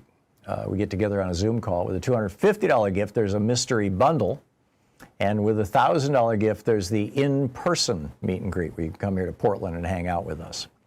So all that said and all that cool stuff, while you're going to freespeech.org or while you're calling 877-378-8669 to make your contribution. And by the way, all these premiums that I just listed as one-time gifts, you can also say, oh, and yes, I would love a copy of The Last American President. And by the way, sign me up for a monthly contribution of $10 a month. Just, put it all in the same card. You can do that. It's easy.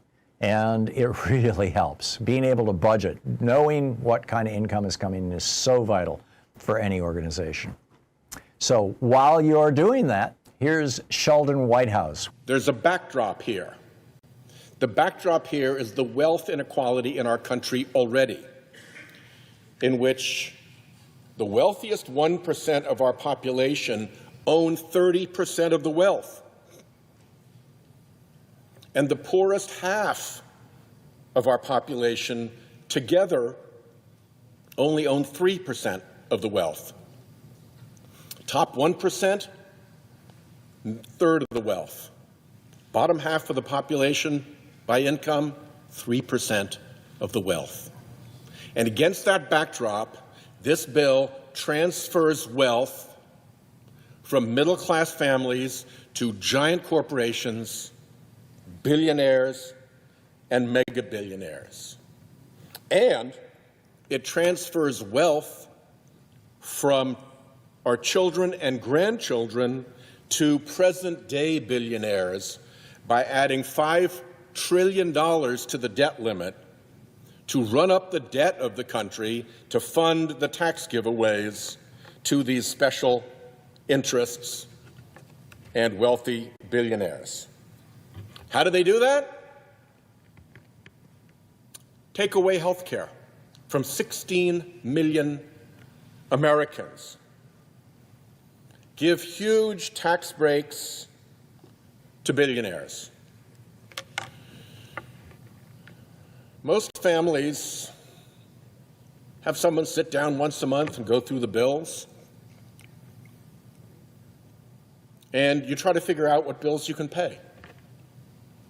You may not pay the whole insurance bill. You may just pay the minimum. You may not pay your whole credit card bill. You may just pay the minimum. You're aware of exactly how much money you have because you need to make those payments. That's kitchen table world. Billionaire world is different. You have a family office. You never see bills. You don't even know how much money you have, not even to the nearest $100,000. And you don't care because you got more than you could ever spend in your life. You could pay taxes like regular people,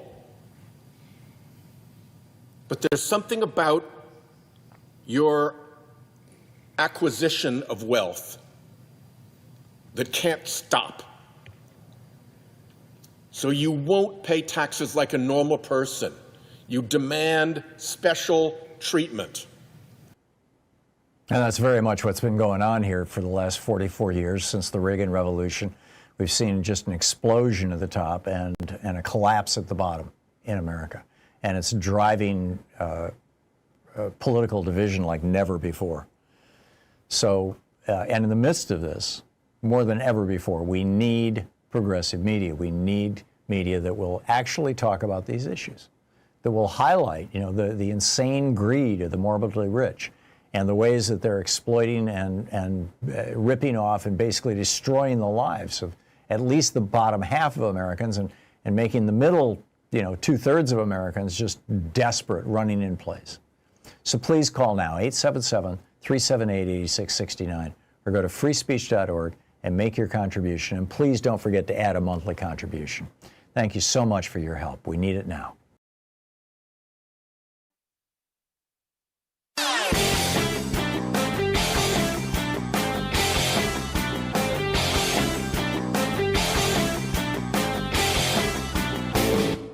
Share the Thom Hartmann Program with your friends. Our podcast, The Hartmann Report, is absolutely free and available wherever fine podcasts are available. And the entire 3-hour podcast is available over at thomhartmann.com.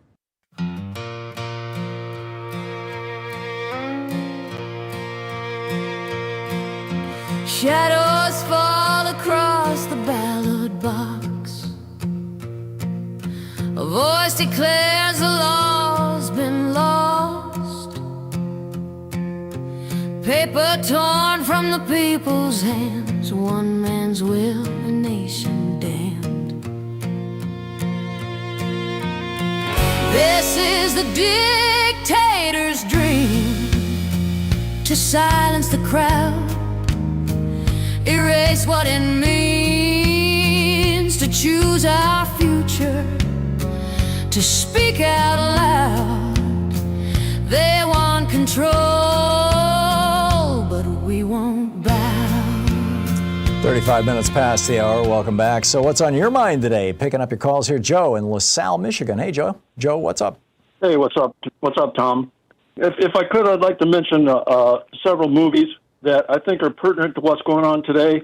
Maybe you've seen them, maybe you've not. I'll start with The World Will Tremble from 2025.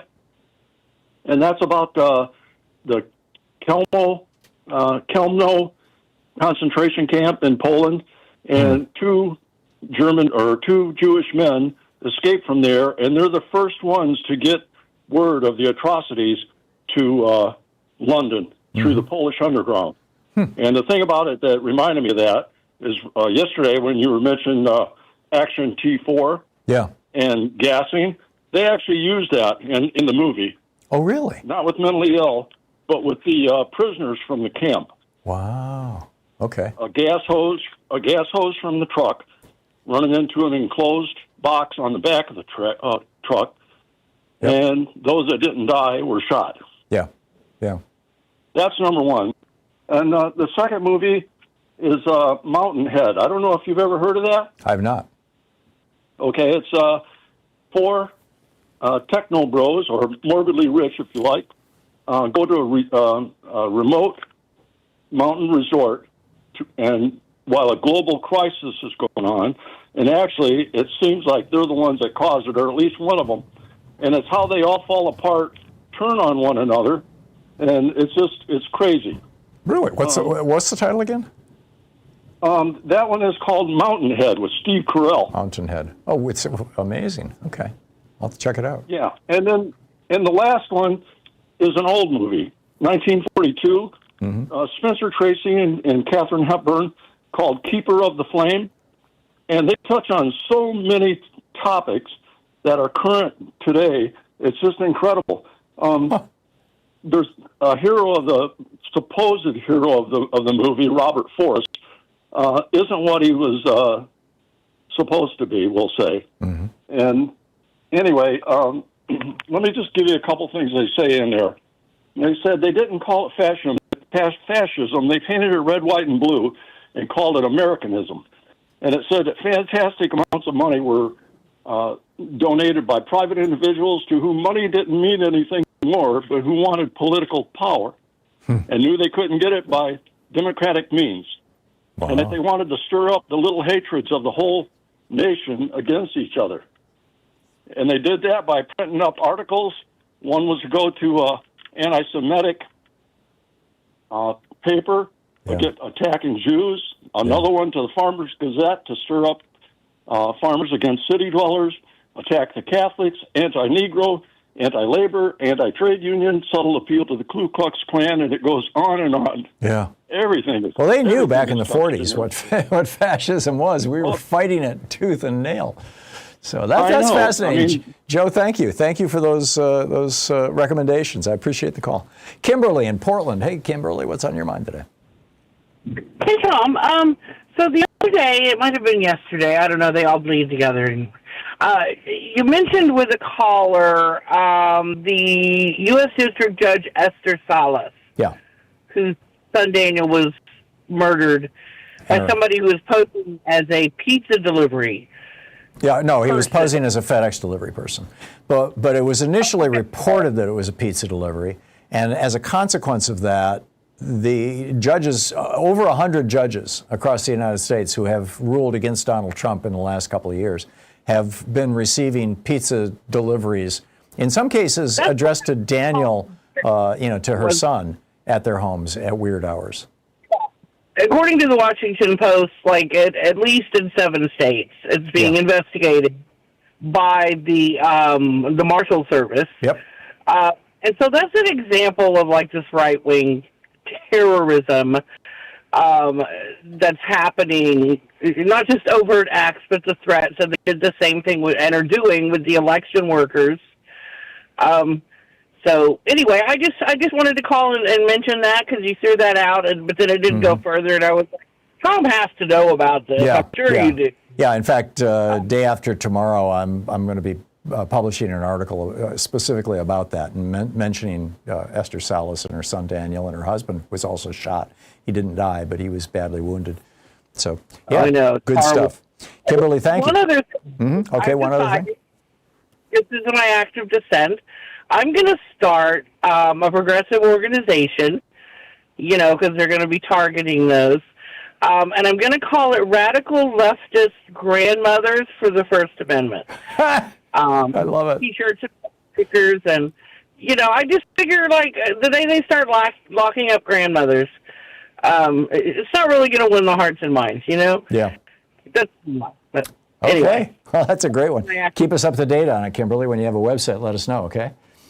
Cool. I'll send you a bumper sticker. Okay, cool. Thank you very much. Appreciate the call. Mike in Gainesville, Virginia. Hey, Mike, what's up? Yeah, Tom. Yeah, I want this idea to go viral. Basically, Trump is stealing from you. Basically, because all tariffs are being paid for by Americans, not foreign companies, not foreign entities. They're being paid by the importer. And this is one way I think we can actually shake some of Trump's supporters, because people who are really concerned about higher costs this may actually get to them. Yeah, Trump's tariffs are starting to show up in the inflation numbers. I mean, we've got inflation now that's worse than it's been outside of the pandemic era, worse than it's been in decades. Right, and but again on the news this morning, he was saying, "Oh, we're getting all this money from foreigners. We Americans will be richer than ever because of my tariffs." I mean, these people just don't understand. The Democratic Party needs to be able to, make this very clear to everybody. Yeah. You're paying the tariffs. Foreigners aren't paying the tariffs. Trump is just stealing from you. Yep. That's a great meme. That's a great meme. Mike, thank you. Well said. Bill in Caledonia, Illinois. Hey, Bill, what's up? Hey, good morning, Tom. Just finished the book Cokeland. Very in-depth. I was surprised at what a massive learning organization they were. They were into supercomputing way back when you had to put a computer on a freight elevator. And they always taught their people, number one, taxes are state-sanctioned theft. Right. This is a book about the Koch brothers? Yes, Cokeland. Okay. Yeah. And number two, they taught that all of the stuff with the EPA, global warming, climate change was just a massive amount of wealth being transferred upward. And the next thing that I thought everybody had to take their courses, they call it market-based management, where basically you were trading on volatility. They got in there with Enron. They were parking energy credits. They were part of it. And they kind of backed off. Then they started building this massive political machine. Americans for Prosperity, Heritage Foundation. And I was surprised because Charlie Kirk gets a little mention in there because he did only get 7 buses, but he wanted 300 buses for the Stop the Steal on January 6th. Right. And that's right. He did bus people to that. It does give you an in-depth from day one how they circumvented things, how they influenced, how they got into charitable organizations, and it just gives me the idea. I'm not totally a believer, but maybe I'm 100% right. Somewhere, either at the Heritage Foundation or on Koch itself or Americans for Prosperity, there's a supercomputer running an AI on us human beings. And all of this stuff that keeps coming up, the distractions, the effect, the reaction is on the next layer. And, our frontal lobes are not going to stand up to that. You see so many people stepping back, stepping away, having to take longer vacations. And now the next book is about OCD America, the anxiety. And it's all working. Yeah. And this thing with Fox and this constant bombardment, and they keep bringing up newer and newer people with the same message. Yeah. Anyway, I get it. It's a very, very well-funded, well-oiled machine. I've not read Cokeland, but I've read Dark Money by Jane Mayer and Democracy in Chains by Nancy MacLean, and they get into a lot of that stuff too. Bill, thanks for the call and thanks for the heads up. Appreciate it. We'll be right back. You're listening to Thom Hartmann. Visit thomhartmann.com for audio and video archive. Sean tells me we had the author of Cokeland on the program a couple of years ago, so I've got the book around here someplace. I just haven't read it. It's 45 minutes past the hour.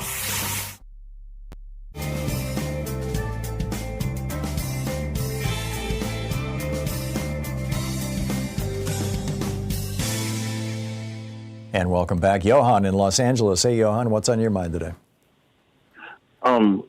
We just can't trust the Cash Patel and Governor Cox. And I have a story from Frontline, shots fired. A young man got killed by the police officer, I believe. And police department changed the story and to protect the police officers and the sheriff department. A common practice. So you can't trust that because he has a history of them. Yeah. And after the end of the program, the police officer invites the few adults in the community to participate in the training and how to use a gun but they never withdraw the gun. And because it's all about protecting the public. It's not protecting yourself or protecting the police department. So that's the difference. And a lot of people, like right now, far right, just try to say like, oh, it's a left, it's a liberal, when it's not. Well, are you talking about Robinson? No, you just but the shooter, the Charlie Kirk shooter. Right. I think we just don't know yet, Johan. I mean, there's no evidence of them. Yeah, I haven't seen any clear evidence one way or the other, and that's the problem. I'm suspicious. Maybe that's why Kash Patel is in the hearing right now. Yeah. Well, no, he's in the hearing because the senators subpoenaed him, but I'm suspicious that if there is evidence that this guy was a right-winger, that it will be suppressed. But, we'll see. We'll see. We'll let the process play out. Johan, thanks for the call. Don in L.A. Hey, Don, what's up? Hey, Tom. In regards to the Tyler Robinson case, I think the central issue is the identity of this man and his motive, like any crime case. And I found something interesting on Friday morning. Jennifer Welsh of I Had a Podcast did a deep dive into this young man. And amongst her research, she entered into Grok, which is Elon Musk's AI bot. Right. All these cryptic sayings found on the bullet casings. And Grok came back with a report that these are, without doubt, have traced back to the Nick Fuentes Groyper's army. Yeah, and these kinds of chat rooms where they use this kind of language to troll people on the left. It's kind of an inner lingo that they use. And so she was promoting this and found out that in the MAGA world, the Groypers or Nick Fuentes are actually kind of the far right of the MAGA world. And Charlie Kirk was more of a mainstream guy that they consider to sell out, a liberal, a globalist, and all this sort of stuff. And Fuentes was very jealous for 6 years now of Kirk. Yeah. For his like a Pied Piper of the youth of the Republican Party. So the thing is that I don't think that Fuentes as far as some plot, but perhaps Robertson was kind of egged on to do this sort of thing and left behind these cryptic sayings because it would probably confuse the outside world. This might be evidence of a liberal doing this to inflame MAGA world. I get it. I get it, Don. With the evidence now. We're just going to have to wait for more evidence to come out. But that was my suspicion when I figured out, or when I read what was on the bullets. I was like, this is Groyper stuff, or at least gamer stuff. So we don't know. Don, thank you for the call.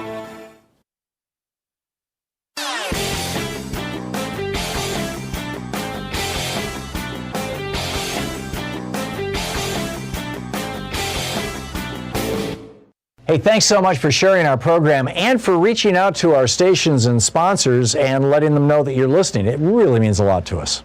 There is a long history of right-wing, conservative, Republican-appointed Supreme Court justices becoming liberals, or at least becoming reasonable. Earl Warren is probably the best-known example. He was, a right-wing governor of California. He was a hard-ass Alameda County prosecutor, a district attorney, and when Eisenhower put him on the court, a year later he did the Brown v. Board of Education case. He ended discrimination, racial discrimination in schools, or at least tried to end it. So why are Republican billionaires now sucking up to conservative members of the Supreme Court? In my opinion, it's not a quid pro quo. They're not trying to get specific votes on specific issues. They're trying to prevent them from doing what Earl Warren did, which is waking up and voting for the benefit of America rather than just their patrons. There's a whole piece about this over at HartmannReport.com. Check it out. He rolled out of Mar-a-Lago with a crown made out of gold. Said today the people triumph and the truth is what I'm told. Fox and friends were weeping, Rudy poured champagne. They lit a fire of cheeseburgers and danced in the acid rain. It's Liberation Day, says the guy with from all the rules. 51 Laws are minutes just past the hour. Welcome back. Picking up your calls here. John in Minneapolis. Hey, John, what's up? Yeah, I just wanted to react to the caller who was a union electrician. I think that, we can pretty much say, even if there has been some problems with the Democratic Party recognizing working class, that the Republican Party has done absolutely nothing for the working class. Oh, it's the opposite. I don't know of any actively kneecapped legislation. the working class, John. Yep, they absolutely did. And, I would say that Biden had done more for the working class than any previous administration since probably Johnson or Kennedy, or, you have to go back that far. I think that also we have to remember that a lot of unions have been quite corrupt. There was an above-bid acceptance of I think it was the Teamsters Union they built in New York City, some of the buildings at Trump Tower, for instance. And then also Trump himself had hired illegal Polish workers to demolish the Bonwit-Teller building. And, here he is courting labor, and people, and they are working, they are cooperating with him, and some of them are voting with the Republican Party, and he's going to do absolutely nothing. And, I remember what you had said, previously, that we have to take over the Democratic Party and make it a progressive party. We have a two-party system, and we will probably for quite a long future, unless we go to ranked choice voting or coalition voting. But, this is the kind of thing that labor should be pushing. And I've worked in healthcare and have helped to start unions. Our campaigns weren't exactly favorable because of being in a red state. They just really went after us. But the people that come here, even people who are running away from oppressive conditions from where they came from, are potential union members, and we should remember that. And they have become. Some of them are in the process of supporting unions and starting unions, running for office, etc. Now that they are naturalized citizens. So I just don't understand. The union movement started out as an international movement in this country and across the world. And so unions need to do the same in other countries. If industry globalizes, and then labor should globalize too. It's not an exclusive contractual kind of thing. It's an idealistic movement that people need to understand. The working class union movement is a movement to liberate people and bring democracy, as you said, to the workplace. So that's all I wanted to say. Well, you said it very well, John, and that's the key. If you want a middle class, you've got to have unions. John, thank you so much. Carol in Coeur d'Alene, Idaho. Hey, Carol, what's up? Hi, Tom. Hey, I tried to call yesterday, and you're so popular. I held almost 2.5 hours and missed your whole show. I'm sorry. Trying to talk to you. So if you ever get down, no. I called back today, so it didn't stop my enthusiasm. But I just wanted to let you know you are popular, and there's a reason why. Now, there's one thing I wanted to talk about is there's interlinkage between Ukraine. You were mentioning Ukraine. I wanted to talk about it yesterday.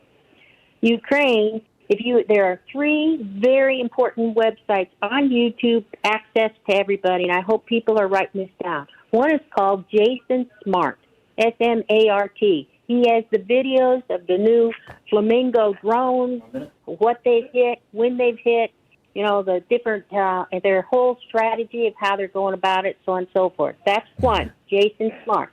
The second one is Paul Wahlberg. Walburg. I don't think he even has any name for his thing at all. You just look up Paul Walburg, YouTube. He stands in the woods someplace in Ukraine every day and does, I don't know. Oh, I've seen those. Yeah.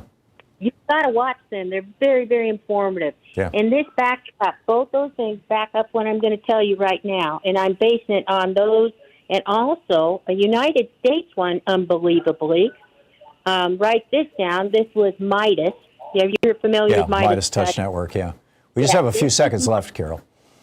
Yeah, it's okay. Midas, and you want to look up, the generals told Trump that he was losing the war. Ukraine was winning. Multiple of it. Midas, it put in trap set for Trump. Yeah, yeah. And you will find the whole information there. Okay, thank you, Carol. So much. Sure, bye. Okay, appreciate it. On the other side of the break, Connie Field is going to drop by about an amazing new movie. Stick around; you're really going to find this fascinating.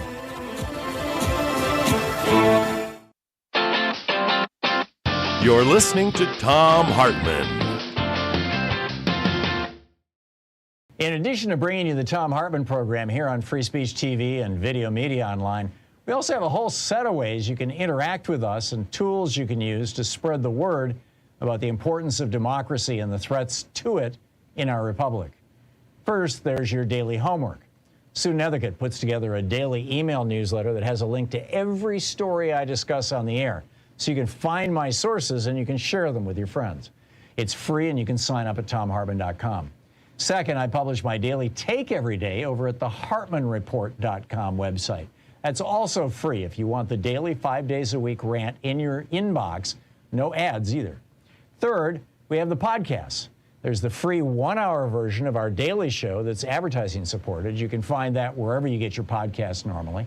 And then there's also the podcast of the entire 3-hour show with no advertisements, and that's available by subscription over at thomhartmann.com. So check them all out at thomhartmann.com and hartmannreport.com.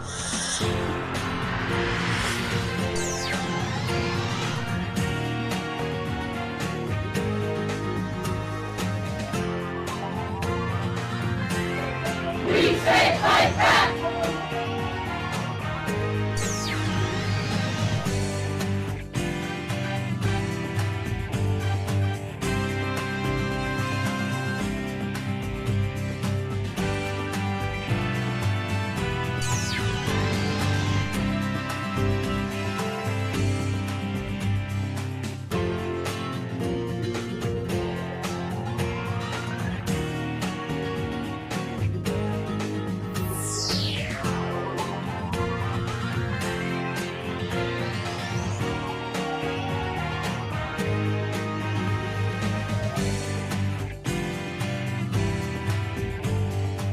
It's day 2 of our pledge drive, and we need your help. Day 1 was kind of, well, we'll see. Anyway, the Free Speech TV is partnering with Me Too for a national broadcast, What Do We Owe Black Children, about the rarely acknowledged truth that black boys can experience sexual violence. They deserve to be believed and supported and all that sort of thing. Programs like this are opportunities for education, building awareness, and inspiring action for justice. So our monthly donors make it possible for Free Speech TV to bring bold, justice-centered conversations to the national stage. Free Speech would like you to know, and I would like you to know. It's true. There's a bunch of ways to support Free Speech TV. The number one, best, and most important way is to make a monthly contribution. To $10, $20, $50 a month, whatever you can afford, $5. Is much appreciated. The premiums that are being offered are $20 for a mystery bumper sticker, $20 for a mystery tote bag, $144 for a signed copy of my latest book, The Last American President, A Broken Man, a Corrupt Party, and a World on the Brink. With a $240 gift, there's the virtual meet and greet. We get together on a Zoom call. With a $250 gift, there's a mystery bundle. And with a $1,000 gift, there's the in-person meet and greet, where you can come here to Portland and hang out with us. So all that said and all that cool stuff, while you're going to freespeech.org or while you're calling 877-378-8669 to make your contribution. And by the way, all these premiums that I just listed as one-time gifts, you can also say, oh, and yes, I would love a copy of The Last American President. And by the way, sign me up for a monthly contribution of $10 a month. Just, put it all in the same card. You can do that. It's easy. And it really helps. Being able to budget, knowing what kind of income is coming in is so vital for any organization. So while you're doing that, here's Sheldon Whitehouse. There's a backdrop here. The backdrop here is the wealth inequality in our country already, in which the wealthiest 1% of our population own 30% of the wealth. And the poorest half of our population together only own 3% of the wealth. Top 1%, third of the wealth. Bottom half of the population by income, 3% of the wealth. And against that backdrop, this bill transfers wealth from middle-class families to giant corporations, billionaires, and mega-billionaires.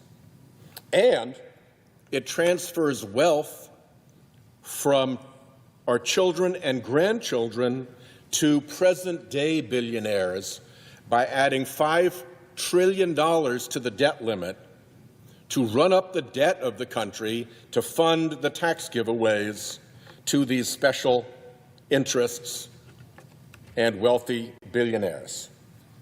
How do they do that?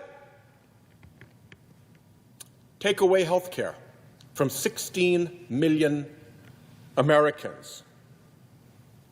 Give huge tax breaks to billionaires.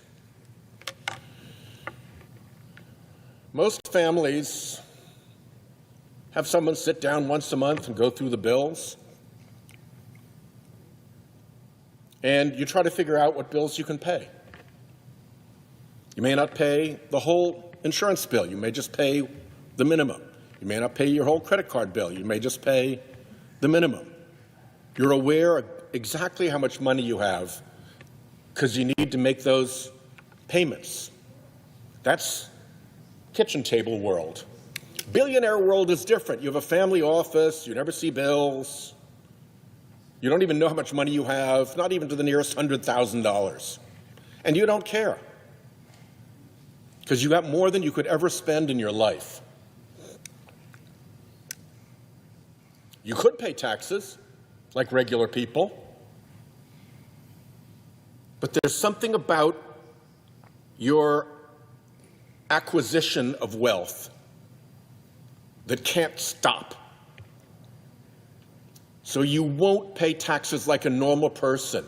You demand special treatment. And that's very much what's been going on here for the last 44 years since the Reagan Revolution. We've seen just an explosion at the top and a collapse at the bottom in America.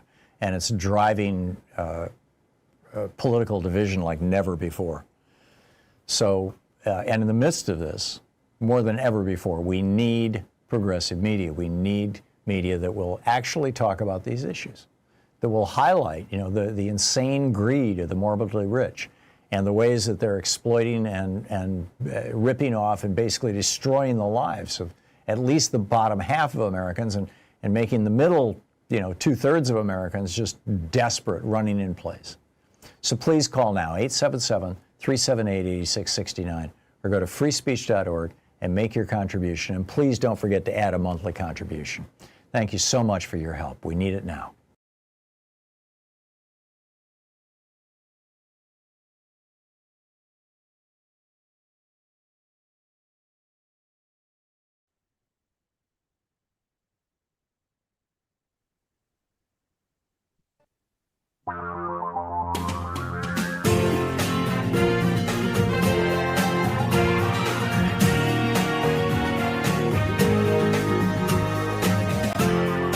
This is the Thom Hartmann Program. Hey, welcome to the third hour of our program. On the line with us is Connie Field, a filmmaker, with Clarity Films. Clarity, Clarity, clarityfilms.org is the website. Connie.field, spelled just the way you'd think, CONNIE.field, over on Instagram. Connie, tell us about this new film you have about Hungary. Well, the film is called Democracy Noir, which I guess is an apt title for it. And the film follows three women in Hungary who have been fighting Viktor Orban since 2010. And one of them is an opposition member of parliament. The other is a nurse who is also a street activist. And the other is a journalist who follows corruption. And we get the story of what happened in Hungary over the last 12 years through their eyes. And when you see the film, I think what Americans today are going to notice is that this is where Trump got his playbook. You'll see so many things in the film that will remind you of what's happening to us right now. Yeah, and Viktor Orban even came to CPAC and said, build your own media, change your libel laws so that you can take down people who criticize you. I mean, he just laid it out. I mean, this is not a secret, generally speaking, although most Americans are completely unaware of it. Right, exactly. What led you to this? Just as most Americans, even though the Democrats talked a lot about 2025, I think it went over everybody's head. Yeah. It really didn't land anywhere where people really understood it. And with this film, now people understand it much better than before the election. So where can people find the movie? The movie's going to be at the Monica in Los Angeles for the next week. It's starting on September 19th. It'll run through the 25th. And they can get tickets at the Laemmle Theater it's called the Monica in Los Angeles.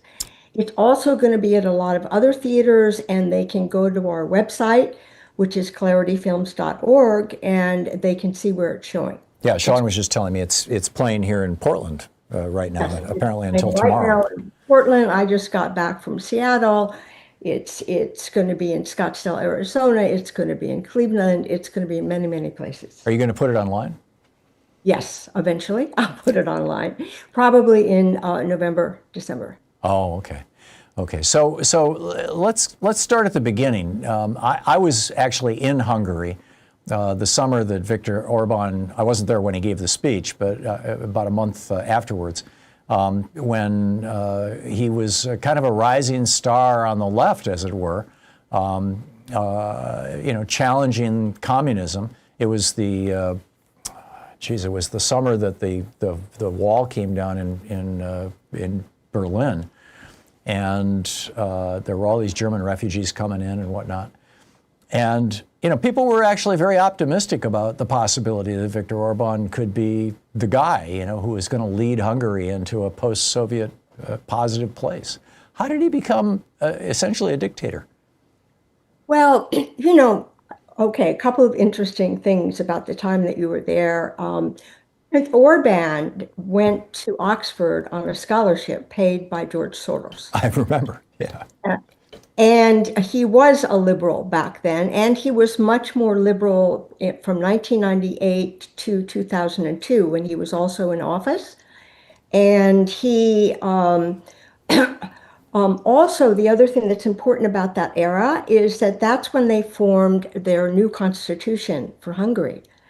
And unfortunately, in this constitution, they have a clause that says any political group that gains 2/3 majority in parliament can change the constitution. Which he has done now repeatedly. Yes, when he got elected in 2010, he was the first to have a two-thirds majority, and he did exactly that. Yeah. So it's interesting as people now are beginning to understand that something's wrong in our Constitution, which is allowing for the situation that we face right now. That was the same in Hungary. But one thing I wanted to add is the reason I did a film about Hungary is because my husband's Hungarian. And we've been going almost every year since 1990 to Hungary. So I've kind of had a front row seat. Wow. Yeah, I guess. So you know about that era that I was talking about. I haven't been back since then, so I can't speak to modern day Hungary, but I certainly can read the news reports, and I've written a few myself about Viktor Orban. He has essentially captured the entire judiciary. Do I have that right? Absolutely. And he has his party Fidesz controls the parliament. He has largely gerrymandered Hungary in order to guarantee his and Fidesz's victories. How does that work in Hungary? Well, that's one of the first things he did in 2011 is gerrymander it, just the way the Republicans have, and unfortunately Democrats do the same thing, but have not been as successful as Republicans in gerrymandering things in the states. The other thing he did is he did a thing called winner take all. It used to be if you got 51% of the vote, that's what you got represented, and the opposition would have its 49%. In Parliament. In Parliament. He changed it so whoever gets 51% in that district gets the whole district.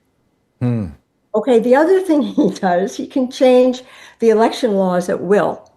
Okay, so for instance, around Hungary, there's this diaspora of Hungarians because Hungary used to be much bigger until World War I. And so he allows all the Hungarians in the Ukraine, in Slovakia, in Romania, in Serbia, to all vote in the Hungarian elections. And they can vote by mail, and he gives them various grants and helps them out, and they all vote for Fidesz. Right, because he's part of another diaspora in Hungary, which are young people who all went off to Europe to work. And there's about 800,000 there. If you're in England and you're working in Manchester, you have to go all the way to London to the Hungarian embassy and vote in person. And the embassy always closes by 3 o'clock that day. So the young people these people can vote. I'm sorry, finish your thought. I didn't mean to step on. And the other thing that he allows to have happen is he does like voter tourism. This he started in 2018. So let's say he's got a district that he's not sure of getting his 51%, and he knows he's got this other one completely. He buses people from that district to the other one, so he always gets his 51%. Wow. He always has 2/3 of parliament. Wow, that's pretty extreme. So with the foreign vote or the out of country vote, the people who he is subsidizing and who love him, he lets them vote by mail. But the young people who are working abroad, they have to go to the embassy. Do I have that right? Yep, absolutely. Yeah, because they're more likely to vote against him. It's really astonishing, and he's been in power since 2010, as I recall. For this era. Yeah.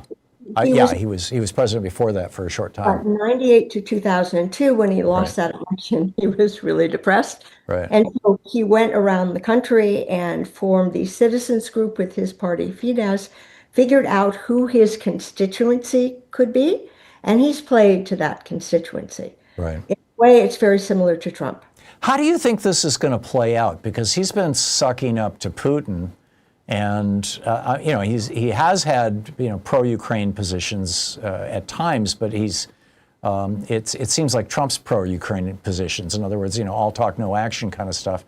But not just with regard to Ukraine, but how is he shut down major universities. He sued most of the press in Hungary out of business, and his oligarch buddies have bought up most of the media outlets. He basically controls that country, and can do it with an iron fist, although he has this, friendly affect.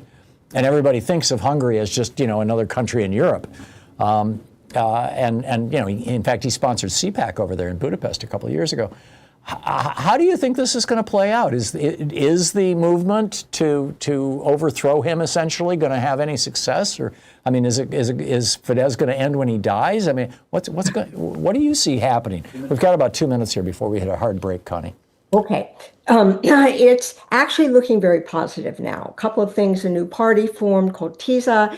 It's headed by a guy who left Fidesz There's been resistance in Hungary continuously, and that's been very, very important, because once Fidesz came up, a lot of people were there to join it because they've developed this culture of resistance. And TISA is outpolling Fidesz right now. The second thing that happened was Orban banned Pride. But instead of people staying home on Pride Day, led by the mayor of Budapest, close to 200,000 people were in the streets. I saw the pictures. Yeah, I remember. And Orban did nothing. Yeah, yeah. So there is a party that could basically overtake it. It really is going to end up depending on how much Orban sews up the election. We're talking with Connie Field. She's a filmmaker with clarityfilms.org, CLARITY films.org. And the film is Democracy Noir. Tell us again how people can find this film. Well, it's going to open in LA on Friday at the Monica Theater, so they can go there. It's playing there for a week. It's in Cleveland. It's going to be in Scottsdale, Arizona, a number of places. I just got back from Seattle. It's in Portland, many, many places. Yeah. But in Santa Monica, at the Monica Theater starting this Friday. Cool. And I'll be there on Friday and Saturday to talk to the film. That's great. clarityfilms.org. Check it out. Connie, thanks so much for dropping by and for making this movie. Thank you, Tom. Good talking with you. Okay. Democracy Noir. We'll be right back. It's 18 minutes past the hour, just about. We'll be in a few seconds. I'll be back with you and pick up your calls on the other side of the break. Stay tuned.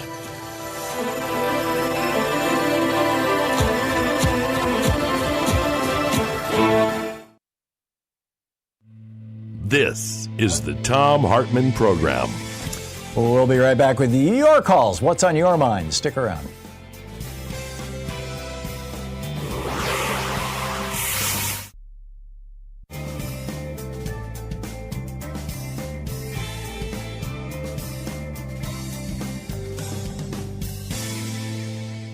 And welcome back. Monty in Kingman, Arizona. Hey, Monty, what's on your mind today? How you doing, sir? I want to show my expressed disappointment with Tim Walz not stepping up to Trump. He's going to be our vice president. But I also wanted to bring to attention to the viewers and listeners to check out an episode of Twilight Zone called He's Alive. It was put out in like 63. It was one of the episodes that's an hour long. And it's got Dennis Hopper. First time I ever saw Dennis Hopper in a serious character. I'd never seen him before as an actor. So I kind of wanted to bring that to attention people to check it out because it's got a striking resemblance to what's going on right now. Okay. All right. Cool. Monty, thank you very much. Thank for the heads up on that. Hey, thank you. Have a great day. You too. Sue in Belmont, Michigan. Hey, Sue. Thanks for watching Free Speech TV. What's up? My heart is broken over what's been happening to a lot of people who call themselves Christians, and they're fawning over Charlie Kirk, and they don't realize he was probably more than likely a Christian nationalist, and I don't think my friends even know what Christian nationalism is. Right. So I've been in a conversation with one of my classmates, and she's posting all kinds of stuff, vigils and all kinds of stuff, and I don't know how many times I want to talk to her about this. So some of them I've just been deleting, and I don't know what the response should be. One of the last things I said to her was, do you know what Christian nationalism is? And do you have any idea how I can refute some of these arguments that they come up with? Number one, I'm not one to advocate getting into battles with friends. But setting that aside, if you're going to debate it or discuss it from the viewpoint of Christianity, I would point out that there's only one place in the Bible where the disciples came to Jesus and said, "How do we get to heaven? How do we hang out with you for all eternity?" And this is in Matthew 25. It's the parable of the sheep and the goats. And he said in the last days that, I'm going to have the sheep and the goats in front of me, and the goats are going to go to hell, and the sheep are going to go to heaven with me. And I will say to the sheep, When I was thirsty, you gave me water. When I was hungry, you fed me. When I was sick, you healed me. When I was in prison, you visited me. When I was a stranger, you took me in. Or when I was naked, you clothed me. And at that point, the disciples just freaked out. They were like, holy cow, we're doomed because we've never seen you hungry or thirsty or sick. And Jesus said, as you do to the least of these among us, you've done unto me. And if you go through that list of the things that he said you have to do in order to get into heaven with him, Charlie Kirk opposed every single one of them, at least at the level of government. I mean, now I'm sure that Charlie Kirk would say that all those things are things that should be done by private philanthropy or your local church. But in terms of government, if you want to call our government Christian, then look to what Jesus said. Look to what Christ actually said, as opposed to, or is said to have said, as opposed to, what the Christian nationalists have said. That would be the way that I would do it. It's just, ask, how can this guy call himself a Christian when he opposed everything that Jesus said has to be done? At least, again, at the level of government. Sue, I got to run, but good luck. Thank you. I wish you well. Thank you for the call. It's 22 and a half minutes past the hour. We'll be right back.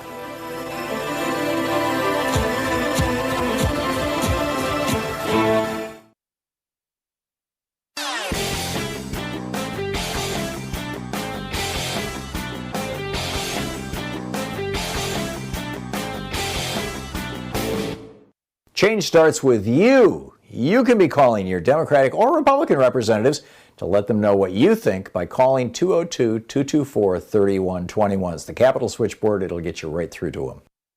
Way back in 1964, when Lyndon Johnson signed the Civil Rights Act, the Voting Rights Act, the Republicans started this rant about how the election of 1960, Jock Kennedy stole that election, and there's voter fraud in America.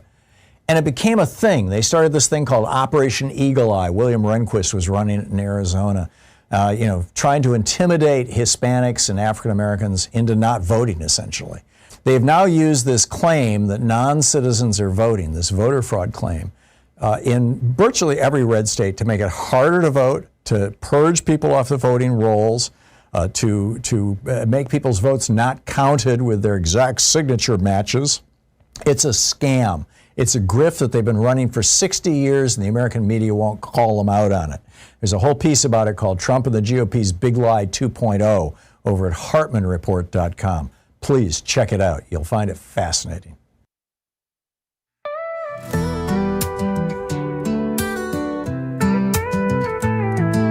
Trump sat down with vengeance in his hand.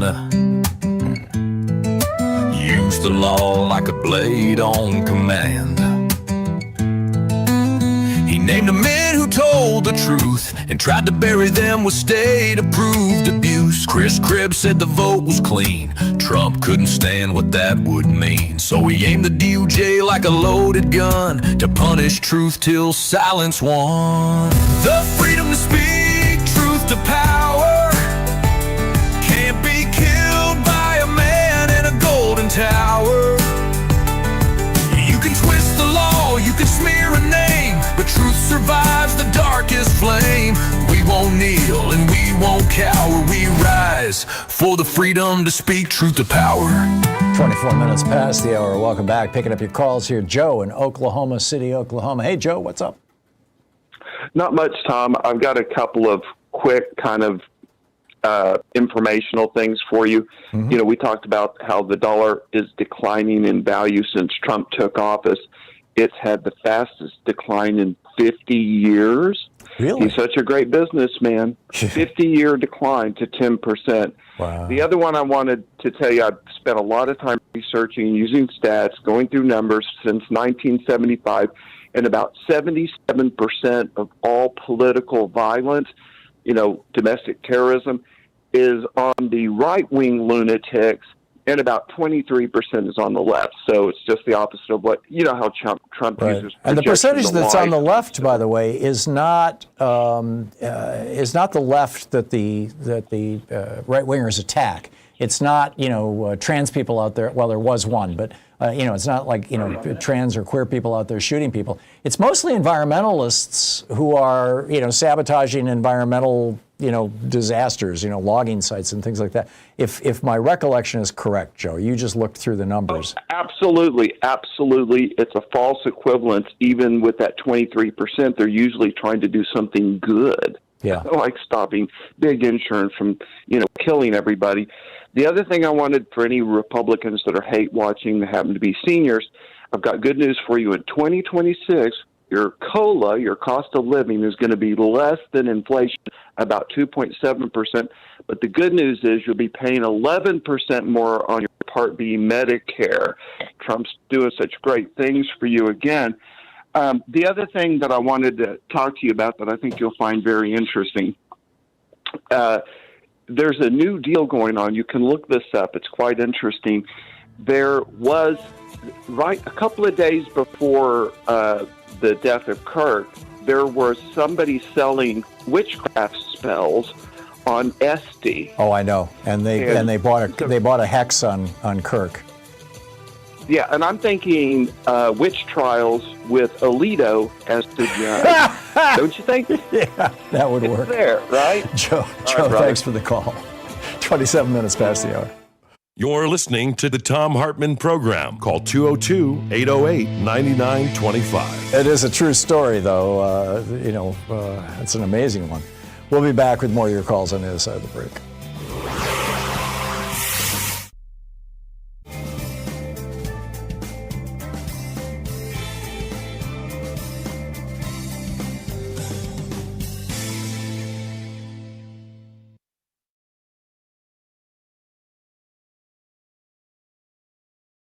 It's day 2 of our pledge drive, and we need your help.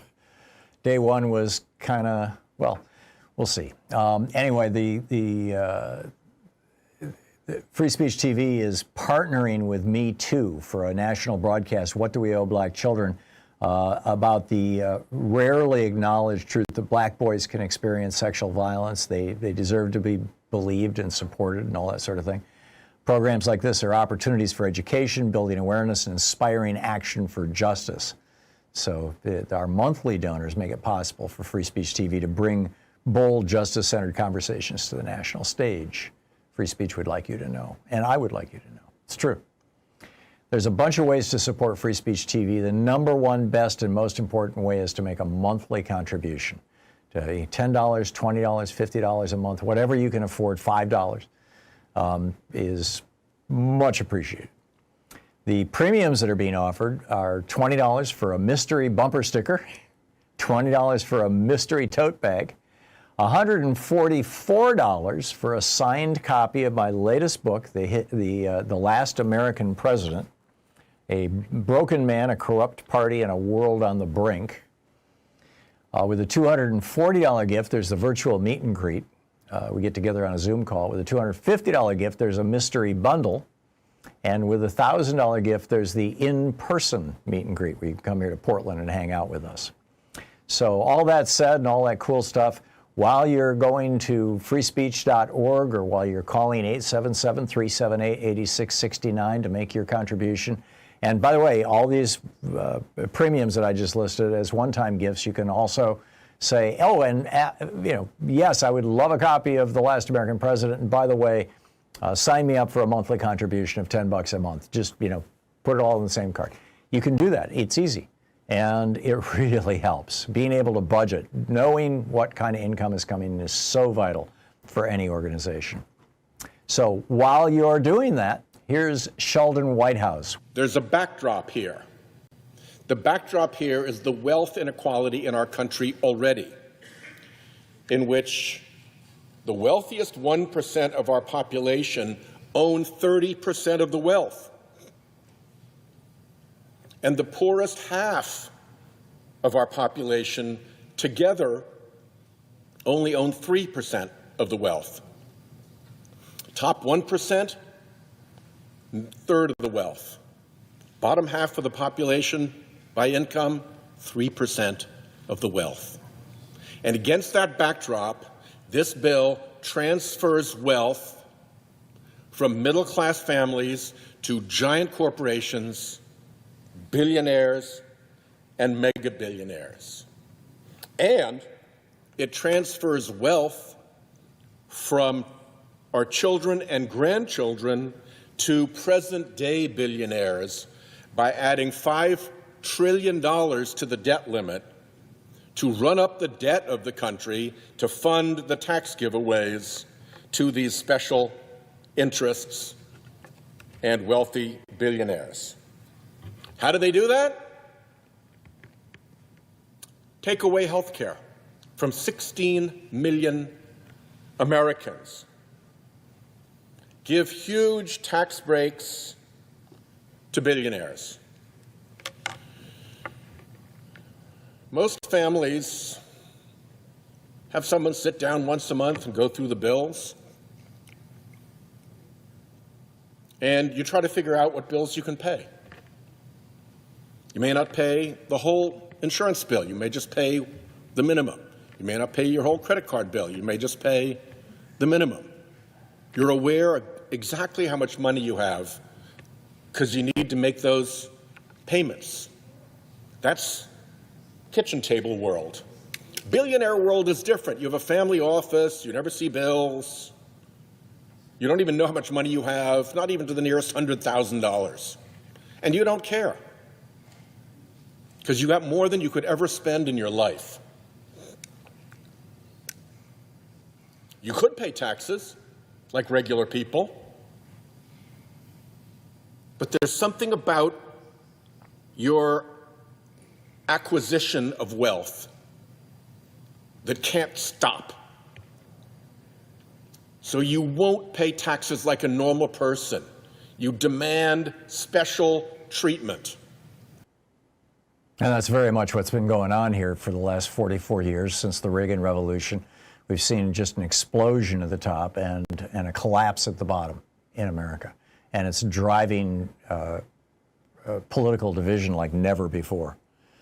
So, and in the midst of this, more than ever before, we need progressive media. We need media that will actually talk about these issues, that will highlight, the insane greed of the morbidly rich and the ways that they're exploiting and ripping off and basically destroying the lives of at least the bottom half of Americans and making the middle, 2/3 of Americans just desperate, running in place. So please call now, 877-378-8669, or go to freespeech.org and make your contribution. And please don't forget to add a monthly contribution. Thank you so much for your help. We need it now.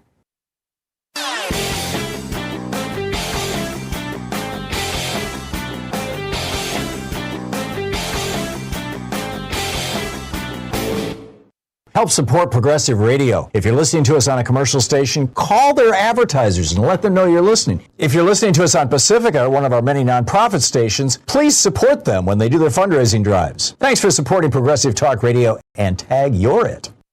Did you know that the ancient Roman Republic, which for 480 years was actually a democratic republic before Julius Caesar kind of ended the democracy phase and replaced it with the autocracy phase, that they were brought down by a very small group of very rich people. The richest man in ancient Rome was Marcus Licinius Crassus. He was the richest guy, the billionaire of Rome. And he frankly hated the Roman free bread for all welfare system. It was being paid for with his tax dollars, after all. So him and Pompey the Great and a few other rich guys got together, and they basically crashed Rome. They turned it into an oligarchy and then into a tyranny. And the parallels to what Trump is doing right now are absolutely shocking. There's an article about it over at HartmannReport.com titled "American Caesar: Trump's Path to Power Mirrors Rome's Darkest Days." Check it out. Trump walks in like a king without a crown, tearing the pillars of justice down, banning the lawyers, silencing the fight. If no one defends, who protects the right?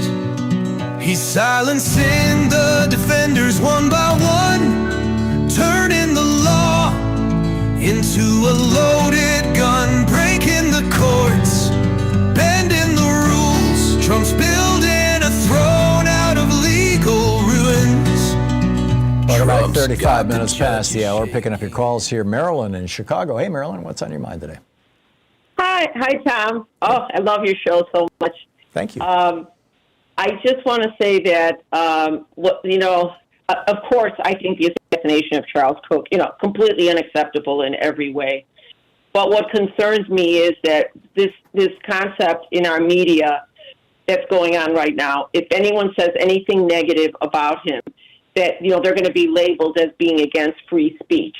When in actuality, if we can't say those things, you know what I mean? That's not free speech. Yeah, it's and quite ironic. We need to, right? Yeah. We need to let young people know who, maybe think they support him, some of the things that he has, said. And I know, he, rejects feminism. He says, a woman should submit to her husband. He says slavery was bad, but black people were better off in slavery. They committed less crimes then. He says the January 6th people entered the Capitol and beat the police, were trying to attack, Nancy Pelosi, and they just had bad judgment. But it wasn't an insurrection. And he actually was happy that they were all pardoned. He believed the election was stolen. Yeah. Donald Trump went to 62 judges. I don't think he believed it, but he said it, yeah. But he said it, right. He would denounce LGBTQ, the community. It was terrible. He stated gun deaths had to occur because of the benefits of gun rights. So I guess he was okay with children being killed, you know what I mean, and terrible attacks. He said the Civil Rights Act was a mistake. It was destructive. Yep. He said it was anti-white. Martin Luther King was an awful person. Yep. He said George Floyd was a scumbag and wasn't worthy of attention. I could just go on. I know. I've seen the list. Yeah, and I've actually gone and looked at some of the videos to make sure he did say these things, and he did. Yeah. And so I'm just trying to understand why we cannot make those statements. You can condemn the assassination, but then you need to tell people what his views were, which are not acceptable. Yeah. And I'm just not even listing all of them, but those are pretty significant there. Yeah, no, I totally get it. Charlie Kirk was promoting positions that I strongly disagree with and that I think are actually bad for America. But, he had every right to do that. And he had every right to travel around the country to tell his truths, or what I would, define even as, in some cases, lies. But that's all perfectly legal. That's free speech. And when Pam Bondi comes out and says, now, if you engage in free speech in an effort to smear the reputation of Charlie Kirk, then the FBI, the Department of Justice, the biggest police agency in the world, or at least in the United States, is going to come after you. At that point, I'm saying, wait a minute, something has changed in America. That's exactly what I've been hearing too, and I feel that exact same concern that you just expressed. Yeah. That it doesn't make any sense to me. And I think it's very dangerous, and, and just so many important issues that, again, it needs to be stated what he said, because I actually know some young people who, they just heard, superfluous things about him. They think he sounded good, and then when I tell them this list, they go, oh, well, I can't agree with those things. Well, they didn't know that. That's why they don't want us talking about it. So, right. Yeah. I got to move along, Marilyn, but thanks for the call. Okay. Good to hear from you. Annette in Baltimore. Hey, Annette, what's on your mind today? I got a few things. How are you? I am fine. What's on your mind? Okay. First of all, the media try to convince people that their feelings or perceptions are actually reality, right? Because they say, when Biden was in office, they said, we just don't feel, like we're going ahead or things are getting cheaper, right? Mm-hmm. Even though it was, right? But their feelings, because I feel this, they need to be doing or convinced that our perception is not reality most times. Right? Yeah. And the other thing is, okay, what is both sides things to this domestic violence, political violence?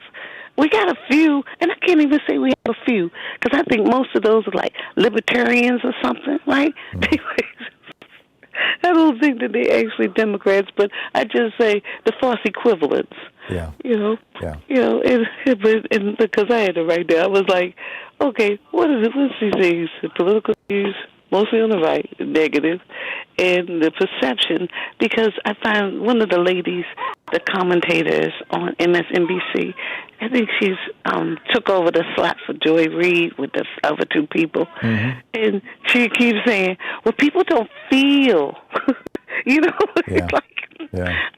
Well, sadly, that's become the criteria for our politics, and that it's like do you feel I feel, better? And that was the problem with the Biden presidency. Was Joe Biden was, in my opinion, one of the best presidents of my lifetime, and yet nobody knew it because he was such an incompetent communicator. And I get that. I mean, he was a very good legislator. He was a very good president, but he because he stuttered and because I think he was just basically shy, he was not able to go out in front of the White House every day and just rant about all the great stuff he's doing the way Donald Trump does. People were denying reality. Yeah, no, I get it. I mean, just denying reality. Yep, I get it. I mean, because if they're going to sit there and fall for the, we do better under Republican governance. When? We never have. I don't know if we're going to make it through this one. Yeah, in the last 40 years, we've, in every presidency that we've had, the Republicans have created 1 million jobs and Democrats have created 50 million jobs. Republicans have given us 10 out of the last 11 recessions. Americans just don't know this stuff. And Ned, I got to move along, but thank you for the call. It's great hearing from you. Thank you. Thank you. Shelley in Lake City, Florida. Hey, Shelley, what's up? Hey, Tom, thank you so much for taking my call, and thank you for all you and your crew do. I really appreciate it. Thank you. I had a thing that came. I was listening to the Midas Touch podcast on Friday, and Ben Meiselas had Brendan Boyle on, the congressman from Pennsylvania, and Brendan Boyle mentioned that the subsidies for the ACA are going to run out at midnight on October the 1st. I knew they were supposed to expire on January 1st, but I have insurance through the ACA. Right now I'm presently paying $40 a month. If I lose those subsidies, I'm going to be paying $1,400 a month starting next month. And I have called I've called 8 congressmen in my state, and I called Brendan Boyle's office, and I have left them all messages with my phone number and my email. I have not heard anything back, and I'm quite concerned. So I thought, well, when in doubt, call Tom. I thought it was January 1st too, Shelley. I'm wondering if Brendan Boyle is wrong, or maybe you and I are. I've heard it mentioned twice after Friday, after Brendan mentioned it Friday. I've also heard it 2 more times on the Midas Touch. I've heard it 3 times. Huh. And well, I'm sorry, I don't know. Normally I'm on top of this stuff, but I'll tell you what, well, actually, I can't do it during the break. Because we'll be taking calls, but I'll have to look this up when I get off the air, and I'll talk about it tomorrow. Is that all right? Oh, that'd be great. Thank you so much. I really appreciate it. I'll see what I can find out, Shelley. Thank you very much. Thanks for the call. Thank you. Maybe I can track it down in just a few seconds here real quickly. It is 44 and a half minutes past the hour. I'll be back with more of your calls in just a moment while I try to figure all this stuff out. Thank you.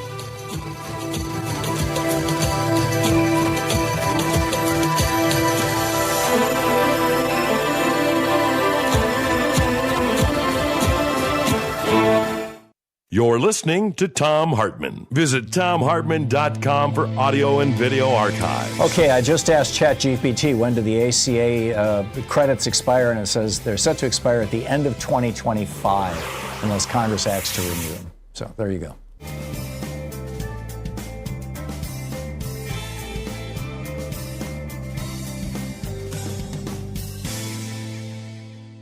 And welcome back. Bill in Smoky Point, Washington. Hey, Bill, what's up? Hi, Tom. Hey, Bill. First, I'd like to thank you for actually listening to something I told you. I've been calling you for years, and you always blow me off. But everything with the mitochondria, others. Shut up, cat. I wanted to tell you why. I'm sorry, I missed that word. My IFB was slipping out of my ear, and I missed the last couple words you said, Bill. Oh, about everything with the mitochondria othering, and I wanted to thank you because I saw you tell somebody that it goes back to like single cells. Oh, yeah, the mitochondria were probably individual cells before they got absorbed into our cells. Yeah, and everything with the mitochondria, others. And yeah. I wanted to tell you why DEI is a non-starter. Okay. I'm listening. Republicans, by the way, are calling for DEI right now. They want us to, install Republicans everywhere. Okay. I went to more different schools in years I went to school. Not a single time did the entire school ever change for me. If I'd have been trans, the entire local board of education would have had to change for me. Why? Because it's the law. That's how these young trans. What are you talking about, Bill? Huh? What are you talking about? Have you seen the stuff that's going on with these trans women in women's sports? Yeah, I'm not a big fan of it. I don't think that's frankly appropriate. No, it's not fair in any way, shape, or form. The trans rights supersede the rights of the cis women that are already in that sport. You could argue that, and I get it, and that's if somebody grows up male, they've got testosterone, their bones are going to be bigger and their muscles are going to be stronger, and that gives them an advantage in sports, and that's the one area where I'm not. I might be pulling back from what's called trans rights, but there's trans people who are saying the same thing I'm saying, that's a battle that we shouldn't be fighting. We should be fighting for equality in the workplace. We should be fighting for legal recognition. Change my passport and my driver's license. Acknowledge me. Don't pound me with my dead name and stuff like that. I mean, there's a whole bunch of areas where trans people are just trashed routinely. And the one area where there's some sense to the opposition is this sports thing, and that's why the Republicans, who really are running off, and I'm assuming you are too, just a bigoted agenda, just hating on trans people. Really, I think that's the only area where you've got any kind of an argument to make, Bill. I didn't even pay attention to it until I saw some Riley Gaines interviews. Okay, and that girl got screwed. I don't know who that is. Riley Gaines, yeah, he was the premier swimmer in the United States, set to go to the Olympics before the trans guy got into her league and just beat her at everything. The trans woman. You're yeah. like, oh, she wasn't. Okay. I got it, and that's my point, Bill. But again, like I said, that one little glimmer of this is a reasonable argument anyway. Is being used, like I said, by bigots to trash trans people. I think it's just disgusting, frankly. Bill, thanks for the call. We'll be back.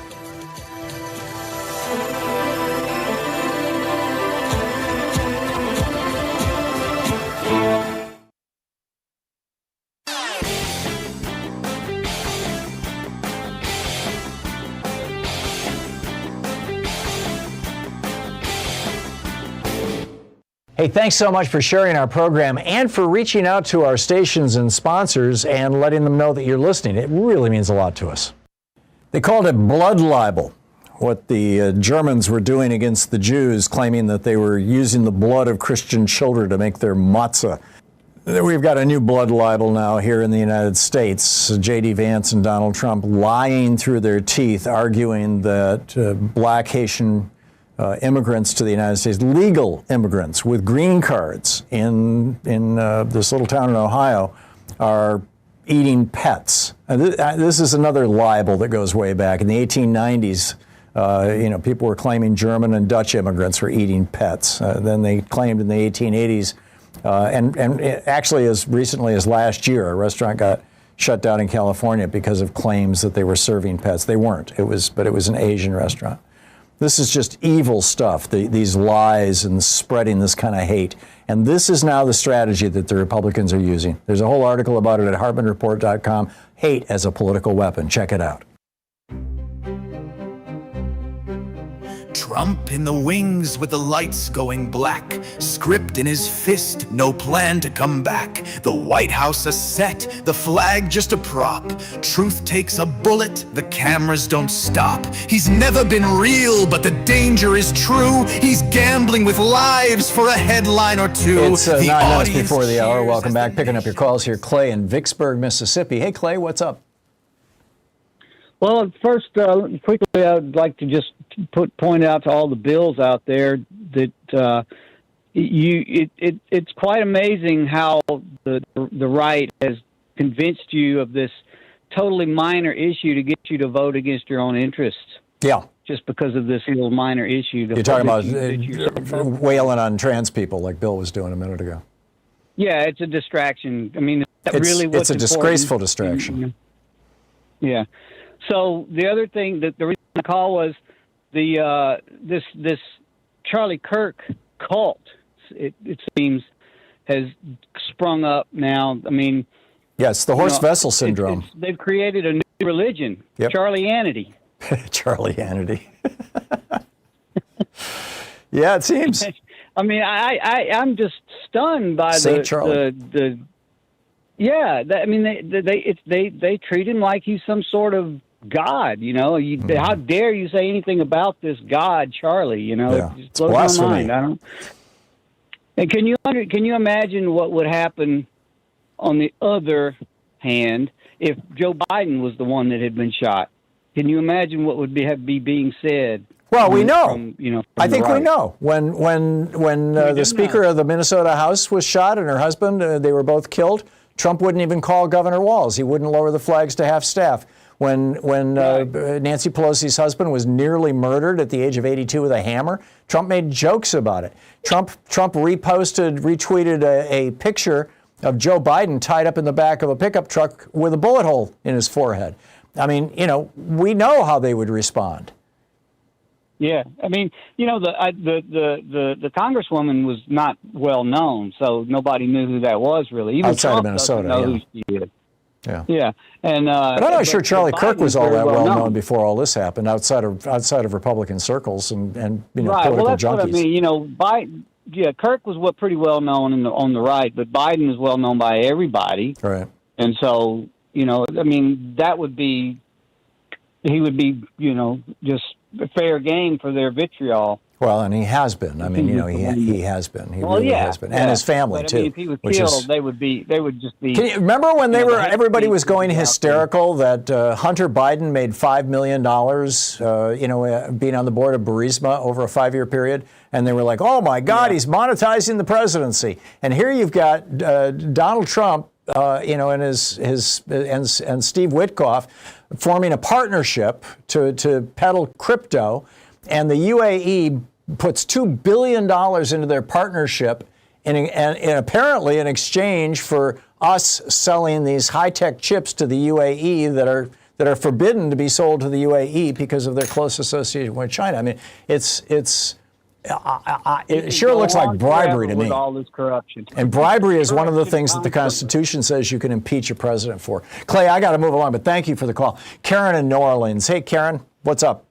Hey, Tom, how are you? Good. What's on your mind? I am calling you because I saw a program Saturday night that I'm begging you to watch it. It's a half hour. It's on DirecTV, CTN, channel 376. It was aired this past Sunday, 9/14/25 at 3:30 a.m. It's a interviewer and a book author, and the book's name is Trump Stargate AI. Author is Billy Crone.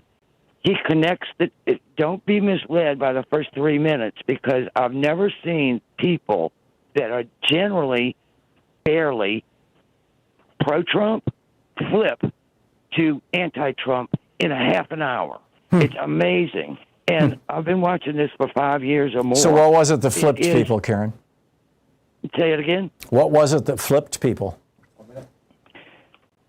It is connecting the dots from Trump and an executive order he did in the first week he was up there, and why he let Elon Musk into our systems to steal all our Social Security data, all our IRS data, and the U.S. Treasury payment system. Right. And the third person the third dot that you can connect is this Larry Ellison guy. Whose son has just bought CBS and Paramount and all that stuff, and might be buying TikTok. No. This is even worse. He's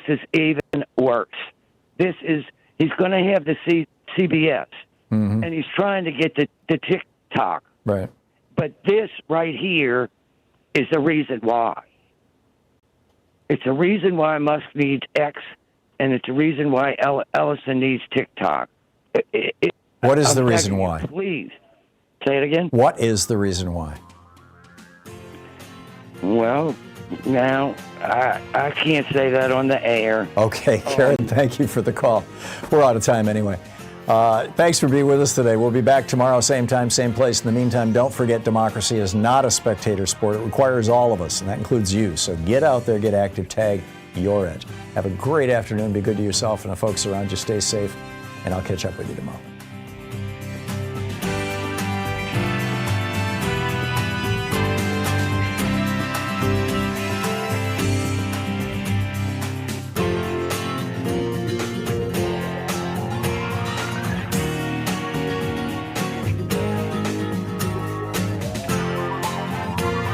You've been listening to Thom Hartmann. For audio and video archives, visit thomhartmann.com.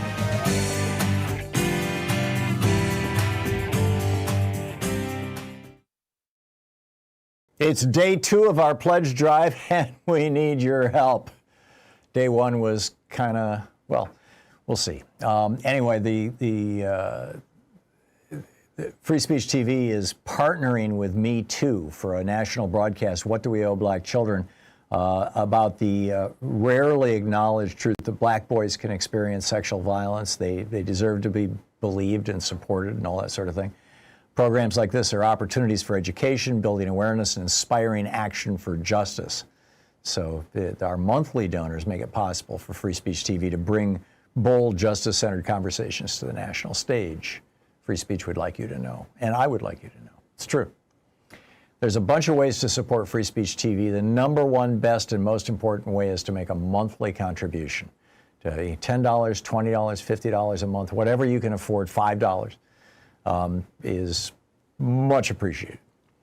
The premiums that are being offered are $20 for a mystery bumper sticker, $20 for a mystery tote bag, $144 for a signed copy of my latest book, The Last American President, A Broken Man, a Corrupt Party, and a World on the Brink. With a $240 gift, there's the virtual meet and greet. We get together on a Zoom call. With a $250 gift, there's a mystery bundle. And with a $1,000 gift, there's the in-person meet and greet, where you can come here to Portland and hang out with us. So all that said and all that cool stuff, while you're going to freespeech.org or while you're calling 877-378-8669 to make your contribution. And by the way, all these premiums that I just listed as one-time gifts, you can also say, oh, and yes, I would love a copy of The Last American President. And by the way, sign me up for a monthly contribution of $10 a month. Just, put it all in the same card. You can do that. It's easy. And it really helps. Being able to budget, knowing what kind of income is coming in is so vital for any organization. So while you're doing that, here's Sheldon Whitehouse. There's a backdrop here. The backdrop here is the wealth inequality in our country already, in which the wealthiest 1% of our population own 30% of the wealth. And the poorest half of our population together only own 3% of the wealth. Top 1%, third of the wealth. Bottom half of the population by income, 3% of the wealth. And against that backdrop, this bill transfers wealth from middle-class families to giant corporations, billionaires, and mega-billionaires. And it transfers wealth from our children and grandchildren to present-day billionaires by adding $5 trillion to the debt limit to run up the debt of the country to fund the tax giveaways to these special interests and wealthy billionaires. How do they do that? Take away health care from 16 million Americans. Give huge tax breaks to billionaires. Most families have someone sit down once a month and go through the bills. And you try to figure out what bills you can pay. You may not pay the whole insurance bill. You may just pay the minimum. You may not pay your whole credit card bill. You may just pay the minimum. You're aware of exactly how much money you have because you need to make those payments. That's kitchen table world. Billionaire world is different. You have a family office. You never see bills. You don't even know how much money you have, not even to the nearest $100,000. And you don't care because you got more than you could ever spend in your life. You could pay taxes like regular people, but there's something about your acquisition of wealth that can't stop. So you won't pay taxes like a normal person. You demand special treatment. And that's very much what's been going on here for the last 44 years since the Reagan Revolution. We've seen just an explosion at the top and a collapse at the bottom in America. And it's driving political division like never before. So, and in the midst of this, more than ever before, we need progressive media. We need media that will actually talk about these issues, that will highlight, the insane greed of the morbidly rich and the ways that they're exploiting and ripping off and basically destroying the lives of at least the bottom half of Americans and making the middle, 2/3 of Americans just desperate, running in place. So please call now, 877-378-8669, or go to freespeech.org and make your contribution. And please don't forget to add a monthly contribution. Thank you so much for your help. We need it now.